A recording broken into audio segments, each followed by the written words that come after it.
നമസ്തേ. വികസിത ഭാരതത്തിനായി 9 മേഖലകൾക്ക് മുൻഗണന നൽകിക്കൊണ്ടുള്ള മൂന്നാം മോദി സർക്കാരിൻ്റെ കന്നി ബജറ്റാണ് ധനമന്ത്രി നിർമ്മല സീതാരാമൻ അവതരിപ്പിച്ചത്. ഒന്ന്, കാർഷികോൽപാദന ക്ഷമത വർദ്ധിപ്പിക്കുന്നതോടൊപ്പം കൃഷിനാശം തടയാനുള്ള നടപടികൾ സ്വീകരിക്കും. തൊഴിലും തൊഴിൽ നൈപുണ്യവുമാണ് മുൻഗണനയിൽ രണ്ടാമത്. 3, മനുഷ്യ വിഭവശേഷി വികസനവും സാമൂഹ്യനീതിയും. ഉൽപാദനവും സേവനവുമാണ് നാലാമത്. 5, നഗരവികസനം. 6, ഊർജ സുരക്ഷ. 7, പശ്ചാത്തല വികസനം. 8, ഗവേഷണ വികസനം. 9, ഭാവി തലമുറ പരിഷ്കാരങ്ങൾ. കർഷകരുടെയും സ്ത്രീകളുടെയും യുവജനങ്ങളുടെയും ദരിദ്രരുടെയും ഉന്നമനം ലക്ഷ്യമാക്കുന്ന ബജറ്റ് സർവതല സ്പർശി കൂടിയാണ്. കേന്ദ്ര ബജറ്റ് അവലോകനം ചെയ്യാൻ സമ്പന്നമായ ഒരു പാനലാണ് ഇന്ന് എന്നോടൊപ്പം ഉള്ളത്.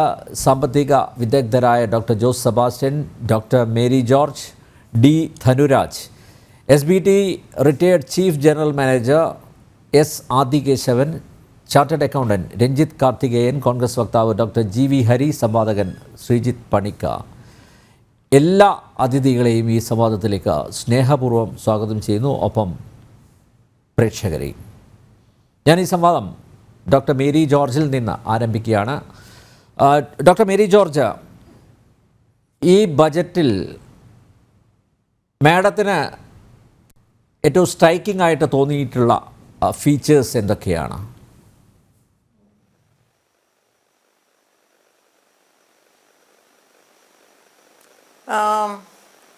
ഒട്ടുമിക്ക ഫീച്ചേഴ്സും വളരെ സ്ട്രൈക്കിംഗ് ആയിട്ട് തന്നെയാണ് എനിക്ക് തോന്നിയത്. പക്ഷെ അതിനകത്ത് ഒരു ചെറിയ നഷ്ടബോധം വന്നു. അതെന്താണെന്ന് ചോദിച്ചാൽ, ഈ ഇടക്കാല ബജറ്റിൽ കൊണ്ടുവന്നതിനേക്കാളൊക്കെ ഒരുപാട് കൂടുതൽ വർധനവ് ഓരോ മേഖലയ്ക്കും ഉണ്ടാകുമെന്ന് ഞാൻ കരുതിയിരുന്നു. അതുണ്ടായില്ല. ഉദാഹരണത്തിന് നമുക്ക് ഇപ്പോൾ മൂലധന മേഖല തന്നെ എടുക്കാം. മൂലധന നിക്ഷേപം, അതായത് മോദി ഗവൺമെൻറ് ഒന്നും രണ്ടും മോദി ഗവൺമെൻറ് വലിയ രീതിയിലാണ് മൂലധന നിക്ഷേപം നടത്തിയിരുന്നത്. അതായത് അടിസ്ഥാന സൗകര്യ മേഖലയിൽ ഈ ബജറ്റും തീർച്ചയായിട്ടും കൊടുക്കുന്നുണ്ട് നല്ല. അതായത് 22-23 7.5 ലക്ഷം കോടിയാണ് ചെലവഴിച്ചത് എങ്കിൽ ഈ ബജറ്റിൽ 11,111 കോടി, 11,11,111 കോടിയാണ് മാറ്റിവെച്ചിരിക്കുന്നത്. പക്ഷേ ഈ തുക എന്ന് പറയുന്നത് ഇടക്കാല ബജറ്റിലും ഇത് തന്നെയായിരുന്നു തുക എന്നൊരു വ്യത്യാസമുണ്ട്. പിന്നെ എനിക്ക് തോന്നിയതുപോലെ ഒരു ബക്നാശ്, അതായത് ഒരു ഒരു ഒരു ഒരു സങ്കടം എനിക്ക് തോന്നുന്നു ഓഹരി വിപണിക്കും തോന്നിയെന്ന്. ഓഹരി വിപണി വലിയ കുതിപ്പിലായിരുന്നു. അതായത് കാളക്കൂറ്റൻ്റെ പിടിയിലായിരുന്നു ഈ ബജറ്റിൻ്റെ അവതരണം തുടങ്ങിയപ്പോൾ. പക്ഷേ അവതരണം ഇങ്ങനെ നടന്ന് മുൻപോട്ട് വരുംതോറും കാളക്കൂറ്റൻ പതുക്കെ കരടിക്ക് വഴിമാറി കൊടുക്കുന്നത് പോലെ ബജറ്റ് അവതരണം കഴിഞ്ഞപ്പോഴത്തേനും കരടിയുടെ പ്രോമിനൻസ് ആണ് നമ്മൾ സ്റ്റോക്ക് മാർക്കറ്റിൽ കാണുന്നത്. എന്ന് വെച്ചാൽ നമ്മുടെ കോർപ്പറേറ്റ് സെക്ടർ പ്രതീക്ഷിച്ച അത്ര വലിയതായിട്ടൊന്നും ഇതിൽ കിട്ടിയില്ലെന്ന് വേണം മനസ്സിലാക്കാൻ. പക്ഷേ കോർപ്പറേറ്റ് സെക്ടറിന് ഒട്ടും കുറയാത്ത പ്രാധാന്യം കൊടുത്തിട്ടുണ്ട്. പലിശ അല്ലാതെ നികുതി നിരക്കുകൾ, കോർപ്പറേറ്റ് നികുതികൾ കുറച്ചു കൊണ്ടുവന്നു. അതുപോലെ തന്നെ ഏഞ്ചൽ ടാക്സ് എടുത്തു കളഞ്ഞു. അപ്പോൾ ഏഞ്ചൽ ടാക്സിൻ്റെ പ്രസക്തി തന്നെ അത് കള്ളപ്പണം വെള്ളപ്പണമാക്കുന്നതിന് ഉപയോഗിക്കുന്ന ഒരു മാർഗമാണ് എന്നുള്ള കാരണം പറഞ്ഞാണ് 2012 UPA ഗവൺമെൻറ് ഈ ഏഞ്ചൽ ടാക്സ് ഏർപ്പെടുത്തിയത്. അപ്പോൾ ഇപ്പോൾ അത് എടുത്തു കളഞ്ഞത് ശരിയായോ എന്ന ഒരു ചോദ്യത്തിന് നിർമ്മല സീതാരാമൻ കൊടുത്ത ഉത്തരം, അത് ഒരു പ്രശ്നവുമില്ല, അതിന് പകരമാണല്ലോ PMLA ആക്ട്. അതും മണി ലോണ്ടറിങ്ങുമായിട്ട് ബന്ധപ്പെട്ട മണി ലോണ്ടറിങ്ങിനെ ഡയറക്റ്റായിട്ട് കൈകാര്യം ചെയ്യുന്ന ഇതാണ്. അപ്പോൾ അതിൽ പ്രശ്നമില്ല. ഏഞ്ചൽ ടാക്സ് എടുത്തു കളഞ്ഞു. അത് കോർപ്പറേറ്റുകൾക്ക് വലിയ സന്തോഷം നൽകേണ്ടതാണ്. അതുപോലെ തന്നെ കോർപ്പറേറ്റുകൾക്ക് അതായത് മോദി ഗവൺമെൻറ് വരുമ്പോൾ 25% കോർപ്പറേറ്റ് ടാക്സ്. ആ കോർപ്പറേറ്റ് ടാക്സിനെ ഘട്ടം ഘട്ടമായി കുറച്ച് 15% എത്തിക്കുമെന്നുള്ള വാഗ്ദാനം പറഞ്ഞിരുന്നു രണ്ടാം മോദി ഗവൺമെൻറ്റിൻ്റെ കാലത്ത്. അപ്പോൾ അതിനോട് അടുക്കത്തക്ക രീതിയിലുള്ള ഒരു നികുതി കുറയ്ക്കൽ, ഈ വെട്ടിച്ചുരുക്കൽ ഈ പ്രാവശ്യം കൊണ്ടുവന്നിട്ടുണ്ട്. പക്ഷേ ഈ കോർപ്പറേറ്റ് സെക്ടർ വിചാരിച്ചിരുന്നിരിക്കാം ഇതിനേക്കാൾ വലിയ കുറവ്, അതായത് 15% ഈ വർഷം തന്നെ മാറ്റും എന്നൊരു ധാരണ ഉണ്ടായിരുന്നിരിക്കുക. അതുകൊണ്ടാകാം അവരുടെ അതുപോലെ ക്യാപിറ്റൽ ഗെയിൻസ് ടാക്സിൽ കുറവ് വരുത്തിയിട്ടുണ്ട്. അങ്ങനെ പലതരത്തിൽ, അതായത് ഫോറിൻ ഡയറക്റ്റ് ഇൻവെസ്റ്റ്മെൻറ്റ് ഗവൺമെൻറ് ആകർഷിക്കാൻ താല്പര്യപ്പെടുന്നു. അതായത് നമ്മുടെ തൊഴിലില്ലായ്മ ILO പറയുന്ന 82.9%, അതുപോലെ നമ്മുടെ സ്റ്റാറ്റിസ്റ്റിക്കൽ ഓർഗനൈസേഷനും CMI റിപ്പോർട്ടും ഒക്കെ പറയുന്നത് വളരെ ഉയർന്ന നിലയിലാണ് തൊഴിലില്ലായ്മ എന്നാണ്. അപ്പോൾ ഈ തൊഴിലില്ലായ്മ പ്രോബ്ലം അഡ്രസ്സ് ചെയ്യണമെങ്കിൽ കൂടുതൽ കോർപ്പറേറ്റ് കമ്പനികൾ വ്യാപാര വ്യവസായ രംഗത്തൊക്കെ വന്നേ പറ്റൂ. അതുകൊണ്ട് ഈ വിദേശ ഇൻവെസ്റ്റേഴ്സിനെ, ഫോറിൻ ഡയറക്റ്റ് ഇൻവെസ്റ്റേഴ്സിനെ ആകർഷിക്കാനുള്ള പല നടപടികളും കൊണ്ടുവന്നിട്ടുണ്ട്. അങ്ങനെയൊക്കെ ആയിട്ട് പോലും ഓഹരി വിപണി ഇടിഞ്ഞു എന്നുള്ളതാണ് അത്ഭുതം കാണിക്കുന്ന കാര്യം. അതായത് കോർപ്പറേറ്റ് സെക്ടർ ഇതിനേക്കാൾ കൂടുതൽ മയപ്പെട്ട, അവരെ സഹായിക്കുന്ന, അവർക്ക് വേണ്ടിയുള്ള ഒരു ബജറ്റ് പ്രതീക്ഷിച്ചിരുന്നിരിക്കണം. അതായിരിക്കണം കാരണം. അപ്പൊ അത് മാത്രമല്ല, ഉന്നത വിദ്യാഭ്യാസം ലക്ഷ്യമാക്കി നമ്മുടെ നാട്ടിൽ നിന്നും കുട്ടികൾ ചാടിപ്പോവുകയാണല്ലോ. അവരെ പിടിച്ചു നിർത്താൻ വിദ്യാഭ്യാസ വായ്പ അതൊക്കെ ഉദാരമാക്കിയിട്ടുണ്ട്.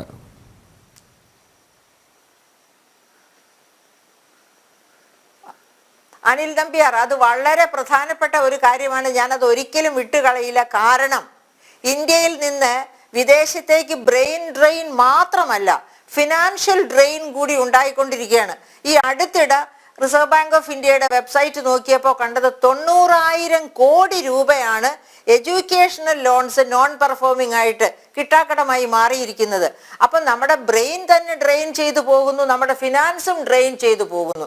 അത് ഓൾ ഇന്ത്യ തലത്തിലുള്ള കണക്കാണിത്. അപ്പം ഇതിനെ രണ്ടിനെയും പിടിച്ചു കെട്ടണം, അല്ലെങ്കിൽ നിരുത്സാഹപ്പെടുത്തണം എന്ന് വിചാരിച്ച് തന്നെയാണ് ഡൊമസ്റ്റിക് സെക്ടറിലെ എഡ്യൂക്കേഷണൽ ഇൻസ്റ്റിറ്റ്യൂഷൻസിൽ ചേർന്ന് പഠിക്കുന്നതിന് ഹയർ എഡ്യൂക്കേഷൻ രംഗത്തേക്ക് 10 ലക്ഷം വരെ വെറും 3% പലിശയ്ക്ക് കൊടുക്കുന്നു. അത് വളരെ ഏറ്റവും നല്ല ഒരു ആസ്പെക്റ്റ് ആയിട്ടാണ് ഞാൻ കാണുന്നത്. അതുപോലെ തന്നെ സ്ത്രീകളെ വികസനവുമായിട്ട് കൂട്ടി ബന്ധിപ്പിക്കുന്ന, അതിന് ഒരുപക്ഷെ ഉറവിടം കേരളമാണെന്ന് പറയണം. കാരണം ബഹുമാനപ്പെട്ട പ്രധാനമന്ത്രി ആദ്യം കേരളത്തിൽ വന്നപ്പോൾ, അതായത് 2014 അദ്ദേഹം കേരളത്തിൽ വന്നപ്പോൾ കോഴിക്കോട്ട് സംസാരിക്കുന്ന കൂട്ടത്തിൽ പറഞ്ഞു, കേരളത്തിലെ പോലെയുള്ള കുടുംബശ്രീ മൈക്രോ എന്റർപ്രൈസസ് എനിക്ക് ഇന്ത്യയിൽ മൊത്തം വ്യാപിപ്പിക്കണമെന്ന്. ഇപ്പൊ UP യിലൊക്കെ ഉണ്ട്. അപ്പൊ വികസന കാഴ്ചപ്പാടില് സ്ത്രീകൾക്കൊരു മുൻഗണന, അവർക്കൊരു ഒരു പ്രസക്തി, അവരുടെ പ്രസക്തി വർദ്ധിപ്പിച്ചുകൊണ്ട് സ്റ്റാർട്ടപ്പുകൾ, നമ്മുടെ ഈ കുടുംബശ്രീ മൈക്രോ എന്റർപ്രൈസസുകളൊക്കെ സ്റ്റാർട്ടപ്പിന്റെ ആദിമ രൂപമാണ്. അപ്പൊ ഇത്തരം സ്റ്റാർട്ടപ്പുകൾ, അതിനുവേണ്ടിയുള്ള സ്കിൽ ക്രിയേഷൻ, ഏത് സ്റ്റാർട്ടപ്പ് ആണെങ്കിലും അതിനൊക്കെ സ്കിൽ ക്രിയേഷൻ ആവശ്യമാണ്. അപ്പൊ അതിനൊക്കെ, അത് മാത്രവുമല്ല മൈക്രോ സ്മോൾ ആൻഡ് മീഡിയം എന്റർപ്രൈസസിലെ സ്കിൽ ഡെവലപ്മെന്റ്, ആ സ്കിൽ ഡെവലപ്മെന്റിന് വേണ്ടി മാറ്റിവെച്ചിരിക്കുന്ന തുക, അതുപോലെ തന്നെ നമുക്കറിയാം ഈ പറയപ്പെട്ട നമ്മുടെ മുദ്ര ലോൺ, അത് 10 ലക്ഷമായിരുന്നു ഏറ്റവും ഉയർന്ന ലോൺ പരിധി. അതിപ്പോൾ അതിൻ്റെ ഇരട്ടിയാക്കി 20 ലക്ഷമാക്കി. എന്ന് വെച്ചാൽ ഈ മുദ്ര ലോൺ എടുത്ത് ഇങ്ങനെ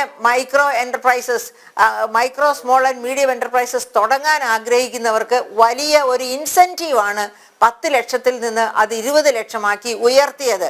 അപ്പം നമ്മൾ ഓർക്കണം, നമ്മുടെ തൊഴിൽ മേഖല എവിടെ, കോൺസെൻട്രേഷൻ എവിടെയാണ് വേണ്ടത്? ശരിക്ക് ഇന്ത്യയിലെ തൊഴിലിൻ്റെ 95-96% ഉൽപ്പാദിപ്പിക്കുന്നത് നാമമാത്ര ചെറുകിട ഇടത്തരം സംരംഭങ്ങളിലാണ്.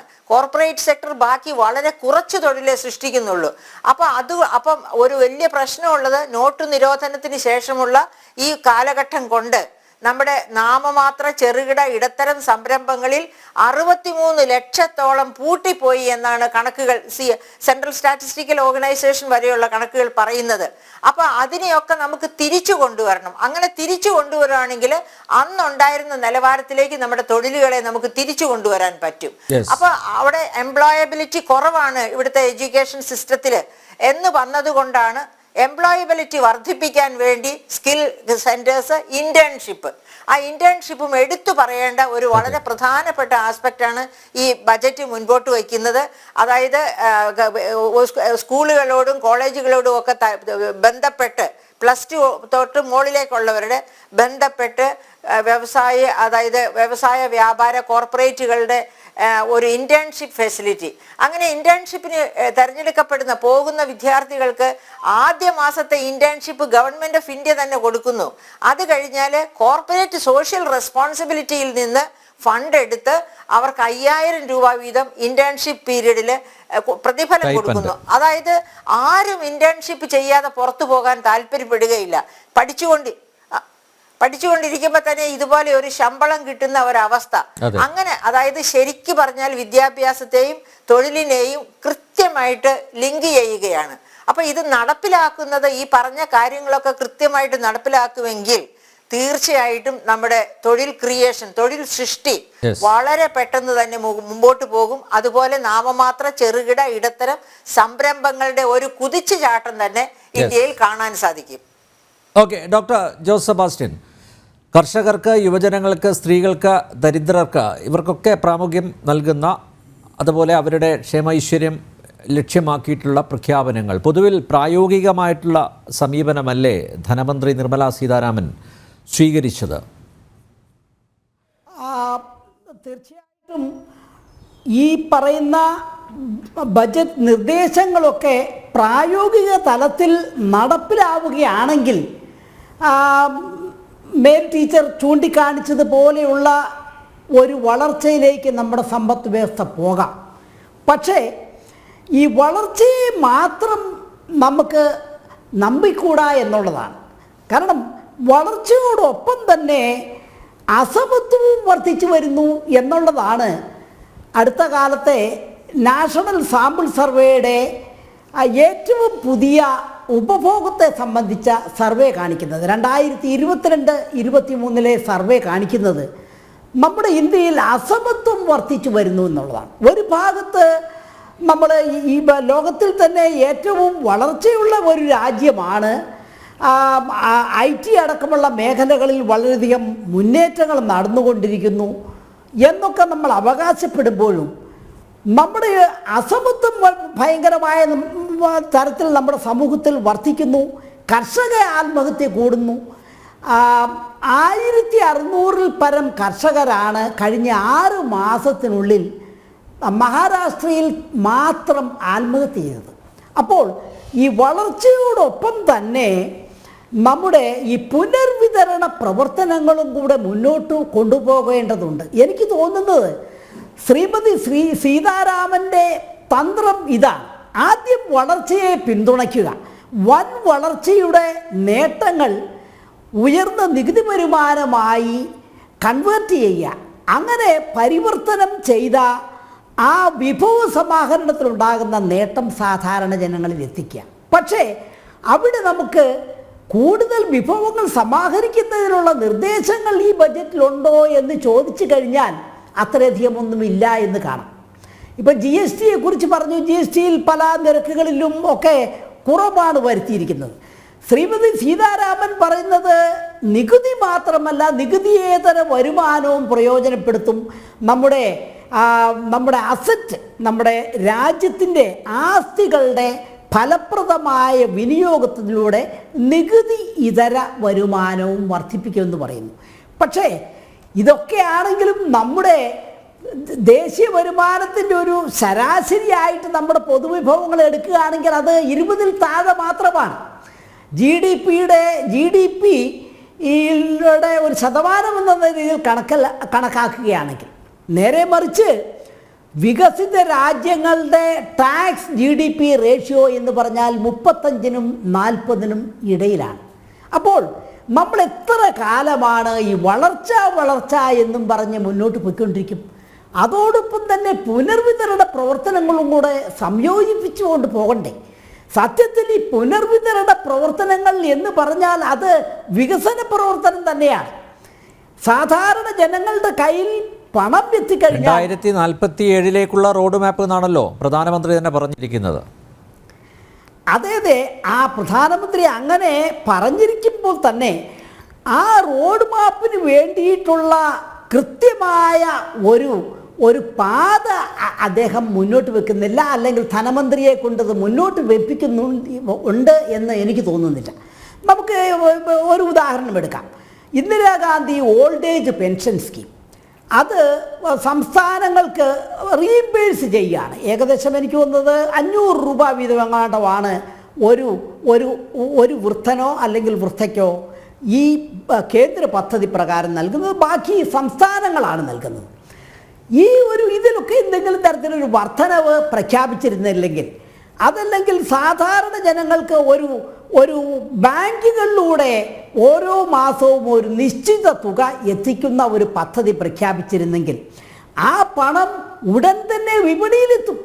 വിപണിയിലെത്തിക്കഴിഞ്ഞാൽ അത് നമ്മുടെ വ്യവസായ മേഖലയ്ക്ക് ഏറ്റവും വലിയ ഒരു പിന്തുണയാകും. കാരണം വ്യവസായ മേഖലയിൽ മേയർ ടീച്ചർ ചൂണ്ടിക്കാണിച്ചതുപോലെ ഒരുപാട് തരത്തിലുള്ള സംരംഭകത്വ വികസനത്തിലുള്ള സ്കീമുകളുണ്ട്, സ്കിൽ ഡെവലപ്മെൻറ്റിനുള്ള സ്കീമുകളുണ്ട്, ഇൻറ്റേൺഷിപ്പുണ്ട്.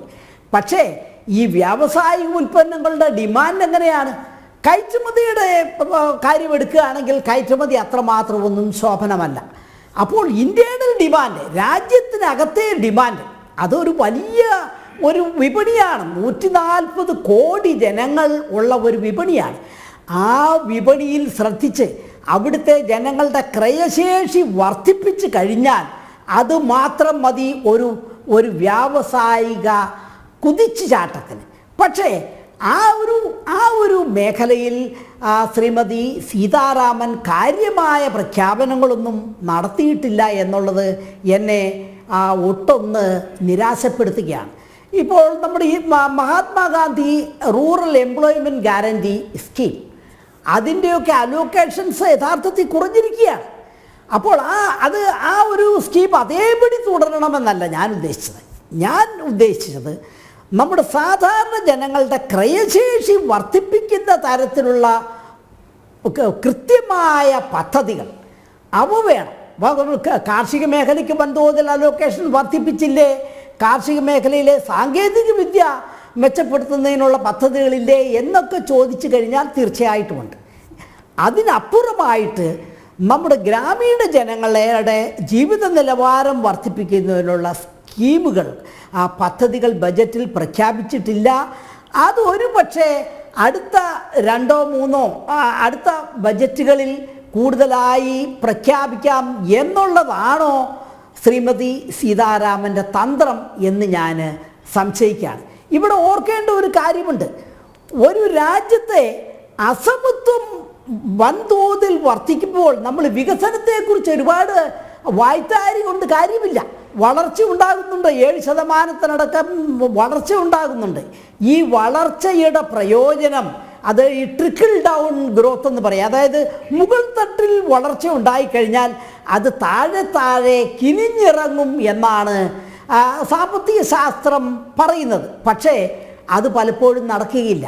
അതിന് ഇങ്ങനെ കിനിഞ്ഞിറങ്ങണമെങ്കിൽ അതിനെ പ്രോത്സാഹിപ്പിക്കുന്ന, അതിനെ പിന്തുണയ്ക്കുന്ന പ്രത്യേകമായ സർക്കാർ പദ്ധതികൾ വേണം, പ്രത്യേകമായ സബ്സിഡി സംവിധാനങ്ങൾ വേണം. ഇപ്പോൾ നമ്മുടെ വിദ്യാഭ്യാസ മേഖലയിൽ ഇപ്പോൾ ലോണുകൾ വർദ്ധിപ്പിച്ചിട്ടുണ്ട്, വിദ്യാഭ്യാസ വായ്പ 10 ലക്ഷമായി വർദ്ധിപ്പിച്ചിട്ടുണ്ട്. പക്ഷേ നമ്മുടെ സാധാരണ ജനങ്ങൾ പഠിക്കുന്ന സ്കൂളുകളിൽ മൂത്രപ്പുരകളുണ്ടോ? ഇപ്പം ഏറ്റവും കൂടുതൽ ഇക്കാര്യത്തിലൊക്കെ മുന്നോട്ട് പോയ കേരളത്തിൽ പോലും മൂത്രപ്പുരകൾ ഇല്ലാത്ത എത്രയോ സ്കൂളുകളുണ്ട്.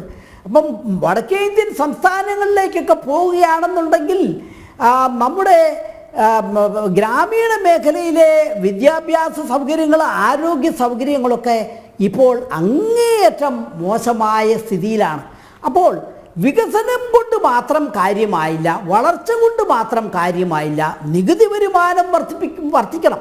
നികുതി വരുമാനം വർദ്ധിക്കുന്നതിന് ഇന്നത്തെ 20-ൽ താഴെ ടാക്സ് GDP റേഷ്യോ എന്നുള്ളത് ഒരു 30-ലോട്ട് വർദ്ധിപ്പിച്ചെങ്കിൽ മാത്രമേ ഇന്ത്യയെ സംബന്ധിച്ച് വികസിത രാജ്യങ്ങളോട് കിടപിടിക്കാനൊക്കെയുള്ളൂ. ഇത് നമ്മുടെ ധനമന്ത്രി കാര്യമായി ശ്രദ്ധിച്ചിട്ടില്ല. അടുത്ത ബജറ്റുകൾ ഇത് ഉണ്ടാകും എന്ന് പ്രതീക്ഷിക്കുക മാത്രമേ നമുക്ക് കരണീയമായിട്ടുള്ളൂ. യെസ്, സമ്മിശ്ര പ്രതികരണങ്ങളാണ് ബജറ്റിന്മേൽ ഉയരുന്നത്. ശ്രീ ആദികേശവനും ഈ സംവാദത്തിൽ പങ്കെടുക്കുന്നുണ്ട്. സാറിനെ സ്വാഗതം ചെയ്യുന്നു. ശ്രീ രഞ്ജിത്ത് കാർത്തികേയൻ, വളർച്ച അതുപോലെ വികസനം വളർച്ചയും വികസനത്തെക്കുറിച്ചൊക്കെ പറയുന്നുണ്ട്. പക്ഷേ എങ്കിലും അസമത്വം നിലനിൽക്കുന്നു. ഇപ്പോൾ നമ്മുടെ പ്രധാനപ്പെട്ട 2 പാനലിസ്റ്റുകൾ അക്കാര്യത്തിലേക്കാണ് വിരൽ ചൂണ്ടിയത്.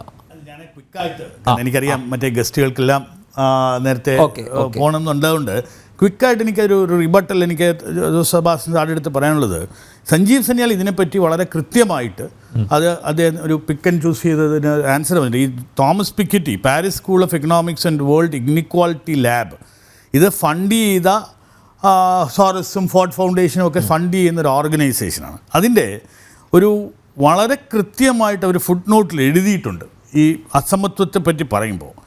അതായത് ഒന്ന്, ഇവർക്ക് ഇന്ത്യയിൽ ബില്യനേഴ്സ് ഉണ്ടാകുന്നത് താല്പര്യമില്ല, കാരണം ഈ ഫണ്ട് ചെയ്യുന്ന ബില്യനേഴ്സിനെ മാത്രമേ അവർക്ക് താല്പര്യമുള്ളൂ. 2, ഇത് ഒരിക്കലും അവർ പറയുന്ന ഫുട് നോട്ടിൽ പറയുന്നത് പല പോയിന്റിലും കമ്പയറബിൾ അല്ലാത്ത ഡേറ്റ യൂസ് ചെയ്താണ് ഈ അസമത്വത്തെ പറ്റിയുള്ള റിപ്പോർട്ട് ഉണ്ടാക്കിയിരിക്കുന്നുള്ള ഒരു ഡിസ്ക്ലെയിമർ അതിനകത്ത് വളരെ കൃത്യമായി പറയുന്നുണ്ട്. അപ്പോൾ നമ്മളിത് ഈ കോട്ട് ചെയ്യുമ്പോൾ അസമത്വത്തെ പറ്റി കോട്ട് ചെയ്യും, അസമത്വം ഇല്ലയെന്നൊന്നും അല്ല ഞാൻ പറയുന്നത്, പക്ഷേ അതിനെ ഹൈലൈറ്റ് ചെയ്യുമ്പോൾ അതിൻ്റെ എന്ത് ബേസിസിലാണ് ഈ ഹൈലൈറ്റ് ചെയ്യുന്നതെന്നും കൂടി നമ്മൾ പറയണം. അതിനകത്ത് വളരെ ക്ലിയർ ആയിട്ടൊരു ഡിസ്ക്ലെയിമർ ഉണ്ട് ആ റിപ്പോർട്ടിൽ. നമ്മുടെ എക്കണോമിക് അഡ്വൈസർ ഈ ടീമിലുള്ള സഞ്ജീവ് സന്യാൽ അതിനെപ്പറ്റി വളരെ ഡീറ്റെയിൽഡ് ആയിട്ടുള്ളൊരു ഒരു എക്സ്പ്ലനേഷൻ കൊടുത്തിട്ടുണ്ട്. ഒരു ബേസിക്കലി നമ്മുടെ ഇവിടുത്തെ ഈ ബില്യനേഴ്സിൻ്റെ നമ്പേഴ്സ് കൂടിയിട്ടുണ്ട്. പണ്ടുണ്ടായിരുന്ന 1, 2, 5 പേര് മാത്രമായിട്ടുള്ളതല്ല, യൂണിക്കോൺസിൻ്റെ നമ്പേഴ്സ് ഇൻക്രീസ് ചെയ്തിട്ടുണ്ട്.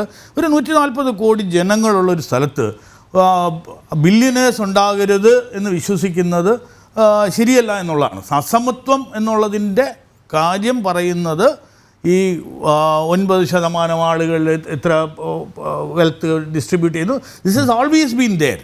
അപ്പോൾ ഇത് ഇന്ന് റെലവൻ്റ് ആയിട്ടുള്ളൊരു ടോപ്പിക്കാണോ? അത് ഒരു എസ്പെഷ്യലി ഈ തോമസ് പിക്കറ്റി ഒരു ബില്യണർ ഫണ്ടഡ് ഓർഗനൈസേഷനിൽ നിന്ന് കോട്ട് ചെയ്ത് പറയുമ്പോഴുള്ള ഒരു റിബട്ടൽ മാത്രമേ ഞാൻ പറയുന്നുള്ളൂ. സോറി, യു ക്യാൻ കണ്ടിന്യൂ വിത്ത് അത്.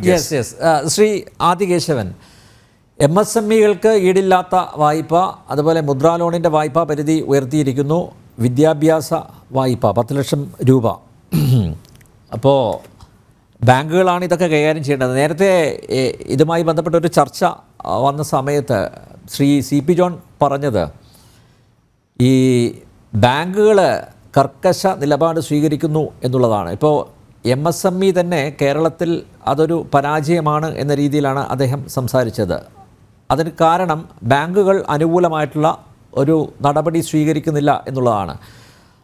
ഇപ്പോൾ പ്രഖ്യാപനങ്ങളൊക്കെ വരുന്നുണ്ട് MSMEയെ ശക്തിപ്പെടുത്താനും ഒക്കെയുള്ള, മാത്രമല്ല ചെറുകിട വ്യവസായങ്ങളെ ശക്തിപ്പെടുത്താനുള്ള നിർദ്ദേശങ്ങളും ഒക്കെ വരുന്നുണ്ട്. പക്ഷേ കർക്കശ നിലപാട് ബാങ്കുകൾ സ്വീകരിക്കുന്നു. അതുകൊണ്ട് ഈ പറയുന്നത് പോലെ പ്രാവർത്തികമാക്കാൻ പറ്റുന്നില്ല എന്ന് അദ്ദേഹം പറയുന്നുണ്ട്.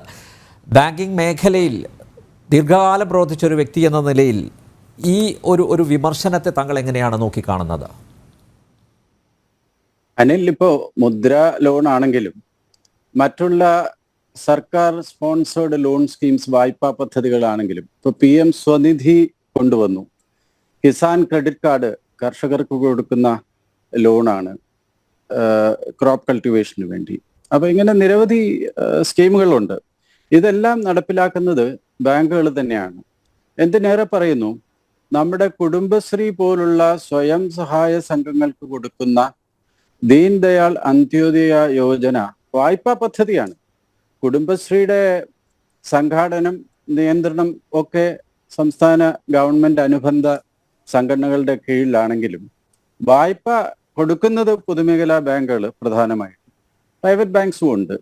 ആ വായ്പയ്ക്ക് കൊടുക്കുന്ന ഇൻട്രസ്റ്റ് സബ്വെൻഷൻ, പലിശ ഇളവ് കേന്ദ്ര സർക്കാർ പൂർണ്ണമായിട്ടാണ് കൊടുക്കുന്നത്. അപ്പൊ ഇതിന്റെ എല്ലാം എത്ര വായ്പ കൊടുത്തു, എത്രയാണ് വായ്പയുടെ തോത് എന്നുള്ളതെല്ലാം പബ്ലിക് ഡൊമൈനിലുണ്ട്. അപ്പൊ പൂർണ്ണമായിട്ടും കർക്കശമായ നിലപാട് കൊണ്ട് അർഹരായവർക്ക് വായ്പ കിട്ടുന്നില്ല എന്നുള്ള വാദം ശരിയല്ല. പക്ഷെ അതേസമയം അർഹതയുള്ള എല്ലാവർക്കും ബാങ്കുകളെ സമീപിക്കുമ്പോൾ പ്രയാസമൊന്നും കൂടാതെ വായ്പകൾ ലഭിക്കുന്നു, ഒരു ബുദ്ധിമുട്ടുമില്ല എന്ന് പറയുന്നതും തെറ്റാണ്. അപ്പൊ സത്യം, സാധാരണ നമ്മൾ പല വിഷയങ്ങളും ചർച്ച ചെയ്യുമ്പോൾ എനിക്ക് എപ്പോഴും തോന്നിയിട്ടുള്ളത്, ഈ എക്സ്ട്രീംസിലല്ല സത്യം കിടക്കുന്നത്. വായ്പകളെ കൊടുക്കുന്നില്ല, ബാങ്കുകളുടെ സമീപനം തീരെ മോശമാണ്, കർക്കശമാണ്, അർഹതപ്പെട്ട ആൾക്കാർക്ക് ബാങ്കിൽ പ്രവേശനം കിട്ടുന്നില്ല, വായ്പ കിട്ടുന്നില്ല എന്നുള്ള ഒരു എക്സ്ട്രീം വാദവും അല്ലെങ്കിൽ എക്സ്ട്രീം പൊസിഷനും ശരിയല്ല. അല്ല, അർഹതപ്പെട്ട എല്ലാവർക്കും ഒരു പ്രശ്നവുമില്ല, ചെന്നു കഴിഞ്ഞാൽ ബാങ്കുകളെല്ലാം വളരെ ഈസി ആയിട്ട് വായ്പ കൊടുക്കുന്നുണ്ട് എന്നുള്ള പക്ഷക്കാരനുമല്ല. ഇതിലൊക്കെ ബുദ്ധിമുട്ടുണ്ട്, പ്രായോഗികമായിട്ടുള്ള ബുദ്ധിമുട്ടുകളുണ്ട്. പല ബ്രാഞ്ച് മാനേജേഴ്സും പല കാരണങ്ങളും കൊണ്ട്, ജോലി തിരക്ക് കൊണ്ടും അല്ലാതെ ആറ്റിറ്റ്യൂഡിന്റെ ഒക്കെ പ്രശ്നമുണ്ട്. എനിക്കത് സമ്മതിക്കാനൊന്നും ഒരു മടിയൊന്നുമില്ല. പക്ഷേ ധാരാളം പേർക്ക് കിട്ടുന്നുണ്ട്. ഈ സർക്കാരിന്റെ കണക്കെന്ന് പറയുന്നത് ബാങ്കുകൾ കൊടുക്കുന്ന കണക്കാണ്. അപ്പൊ മുദ്രാ ലോണിന്റെ 46 കോടി എന്നുള്ളതാണ് എൻ്റെ ഓർമ്മ. 46 കോടിയിൽ അധികമായിരിക്കാം. 46 കോടിയോളം വായ്പകൾ ഇന്നത്തെ ഔട്ട്സ്റ്റാൻഡിംഗ് നമ്പർ അല്ല, മൊത്തം ഈ സ്കീം വന്നതിന് ശേഷം 46 കോടിയിലധികം വായ്പകൾ ഇന്ത്യ മഹാരാജ്യത്ത് കൊടുക്കപ്പെട്ടു എന്നുള്ളത് നിഷേധിക്കാനാവാത്ത ഒരു ഫിഗറാണ്. ഒറ്റ കാര്യം ഞാൻ ചൂണ്ടിക്കാണിച്ചോട്ടെ. ഇപ്പോൾ ഇതിൽ പറയുന്നത് മുദ്ര loans, the limit of Mudra loans will be enhanced to 20 lakh from the current 10 lakh for those entrepreneurs who have availed and successfully repaid previous loans under the Tarun category. അങ്ങനെ കൃത്യമായിട്ട് പറയുന്നുണ്ട്. അതെ അതെ, അത് നല്ല നല്ല തീരുമാനമാണ്. അതായത് നേരത്തെ ഇപ്പം സാധാരണ വായ്പ എടുത്ത് തിരിച്ചടവ് കൃത്യമായിട്ട് നടത്തിക്കഴിഞ്ഞാൽ വായ്പ കൂട്ടി നൽകുകയോ അല്ലെങ്കിൽ വായ്പ റിന്യൂ ചെയ്ത് അവർക്ക് ആവശ്യമായ തുക നൽകുകയോ ചെയ്യുന്നതാണ് ഒരു പരമ്പരാഗതമായ രീതി. ഇപ്പം മുദ്രാ ലോണിന്റെ കാര്യത്തിലാണ് ഇപ്പൊ 10 ലക്ഷം എന്നുള്ളത് ഈട് കൂടാതെ അതിന്റെ വലുപ്പം കൂട്ടിയിട്ട് 20 ലക്ഷം ആക്കുക. ആർക്കാണ് നേരത്തെ എടുത്ത് തിരിച്ചടവ് സ്ഥാപിച്ച തിരിച്ചടവിന്റെ ട്രാക്ക് റെക്കോർഡ് കൃത്യമായി നിർവഹിച്ച ആൾക്കാർക്കാണ് 20 ലക്ഷം കൊടുക്കുന്നത്. PM സ്വനിധിയിലും ഇതേ തീരുമാനം തന്നെയാണ് സർക്കാർ കൈക്കൊണ്ടിട്ടുള്ളത്. ആദ്യം 10,000 രൂപയാണ് കൊടുക്കുന്നത്. സാധാരണ വഴിയോര കച്ചവടക്കാർക്കാണ്. അവർക്ക് 10,000 രൂപ ശരിക്കും വലിയ സംഖ്യയാണ്. നമുക്കൊക്കെ അറിയാമല്ലോ, ചെറിയ 5,000 രൂപ അല്ലെങ്കിൽ 1,000 രൂപ കൈവായ്പ കൊടുത്തിട്ട് വൈകുന്നേരം ആകുമ്പോൾ 1,100 രൂപ തിരിച്ച് പിടിക്കുന്ന സംഘങ്ങളുണ്ട്. അപ്പൊ അതിലേക്ക് പലിശ നിരക്ക് നോക്കിക്കഴിഞ്ഞാൽ 3,000% അല്ലെങ്കിൽ 3,500% വാർഷിക പലിശ കണക്കാക്കിയാൽ 3,000%, 3,500% ഒക്കെ ശരിക്കും വരും. അങ്ങനത്തെ വിഭാഗത്തിൽപ്പെട്ട ആൾക്കാർക്ക് ഈ ബ്ലേഡിന്റെ ഒരു മാഫിയ എന്നൊക്കെ പറയുന്ന രീതിയിൽ നിന്നും മോചനം ലഭിക്കാനായിട്ടാണ് PM സ്വനിധി. അപ്പൊ അതിലും ഈ 10,000 എന്നുള്ളത് അടുത്ത റൗണ്ടിൽ 20,000 ആക്കി കൊടുക്കും. പിന്നെ അത് കഴിയുമ്പോൾ വീണ്ടും കൂട്ടും. അതൊരു നല്ല നടപടിയായിട്ടാണ് എനിക്ക് തോന്നുന്നത്. അതിനോടൊപ്പം എനിക്ക് അറിഞ്ഞൂടാ ഇതിനു മുമ്പേ അത് പറയപ്പെട്ടോ എന്നുള്ളത്, ഈ സൂക്ഷ്മ ചെറുകിട ഇടത്തരം സംരംഭങ്ങൾക്ക് ഇപ്പോൾ ഈ ഗ്യാരണ്ടിയോ ഈടോ കൂടാതെ ലഭിക്കുന്ന മാക്സിമം ലോൺ എമൗണ്ട് 5 കോടിയാണ്. നേരത്തെ 2 കോടിയായിരുന്നു. കഴിഞ്ഞ 2 വർഷം മുമ്പാണ് തോന്നുന്നു ഇത് 5 കോടിയായിട്ട് ഉയർത്തി. ഇന്നത്തെ പ്രഖ്യാപനത്തിൽ അതിന്റെ സ്കീം വരാനിരിക്കുന്നേ ഉള്ളൂ. വളരെ പ്രധാനപ്പെട്ട ഒരു കാര്യം എനിക്ക് തോന്നിയത്, ഇടത്തരം സംരംഭങ്ങൾക്ക് ദീർഘകാല വായ്പയുടെ ആവശ്യം 100 കോടി ആണെങ്കിൽ പോലും ഗ്യാരണ്ടി ട്രസ്റ്റ് പ്രത്യേകിച്ച് ഒരെണ്ണം സ്വരൂപിച്ചുകൊണ്ട് മാഡം സൗണ്ട് അപ്പൊ ഗ്യാരണ്ടി ട്രസ്റ്റിന്റെ അടിസ്ഥാനത്തിൽ 100 കോടി രൂപ വരെ ഇടത്തരം സംരംഭങ്ങൾക്ക് വായ്പ കൊടുക്കാനുള്ള സംവിധാനം ഒരുക്കും എന്ന് പറഞ്ഞിട്ടുണ്ട്. പിന്നെ ഒരെണ്ണം, ഈ തിരിച്ചടവ് മുടങ്ങുകയും കിട്ടാക്കടമാകുന്നത് സാധാരണ തിരിച്ചടവ് മുടങ്ങി 90 ദിവസം കഴിയുമ്പോഴാണ് കിട്ടാക്കടമായിട്ട് NPA എന്ന് പറയുന്ന സ്റ്റാമ്പ് കുത്തുന്നത്. അപ്പൊ അതിനു മുമ്പേ നമ്മൾ സ്പെഷ്യൽ മെൻഷൻ, അതായത് അതിനെ ഒന്ന് നിരീക്ഷിക്കുക, തിരിച്ചടവ് മുടങ്ങി 30 ദിവസമായി, 60 ദിവസമായി, 90 ദിവസം കഴിയുമ്പോൾ കിട്ടാക്കടം എന്നുള്ള ഒരു സ്റ്റാമ്പ് ചാപ്പ കുത്തും. പക്ഷെ അതിനു മുമ്പേ ഇവർക്ക് എന്തെങ്കിലും രീതിയിലുള്ള സഹായം കൊടുക്കണം എന്നുണ്ടെങ്കിൽ ഇപ്പോൾ ഒരു മാർഗവുമില്ല, ഒരു നിർവാഹവുമില്ല. കാരണം ബാങ്കുകൾ ഇപ്പൊ തയ്യാറാവില്ല. കാരണം നേരത്തെ കൊടുത്ത തുക പോലും തിരിച്ചടയ്ക്കാനായിട്ട് ഈ വായ്പ എടുത്തയാൾ ബുദ്ധിമുട്ടുന്നു. ബാങ്കുകൾ തയ്യാറാവുന്നില്ല. അതിലേക്ക് വേണ്ടി അങ്ങനെ അർഹതയുള്ള വയബിൾ ആയിട്ടുള്ള സംരംഭകരെ സഹായിക്കാൻ വേണ്ടിയിട്ട് SMA സ്റ്റേറ്റസിലുള്ള ആൾക്കാർക്ക് അധികം വായ്പ തുക കൊടുക്കാനായിട്ടുള്ള ഒരു ഗ്യാരണ്ടിയുടെ കാര്യം കൂടി പറയുന്നുണ്ട്.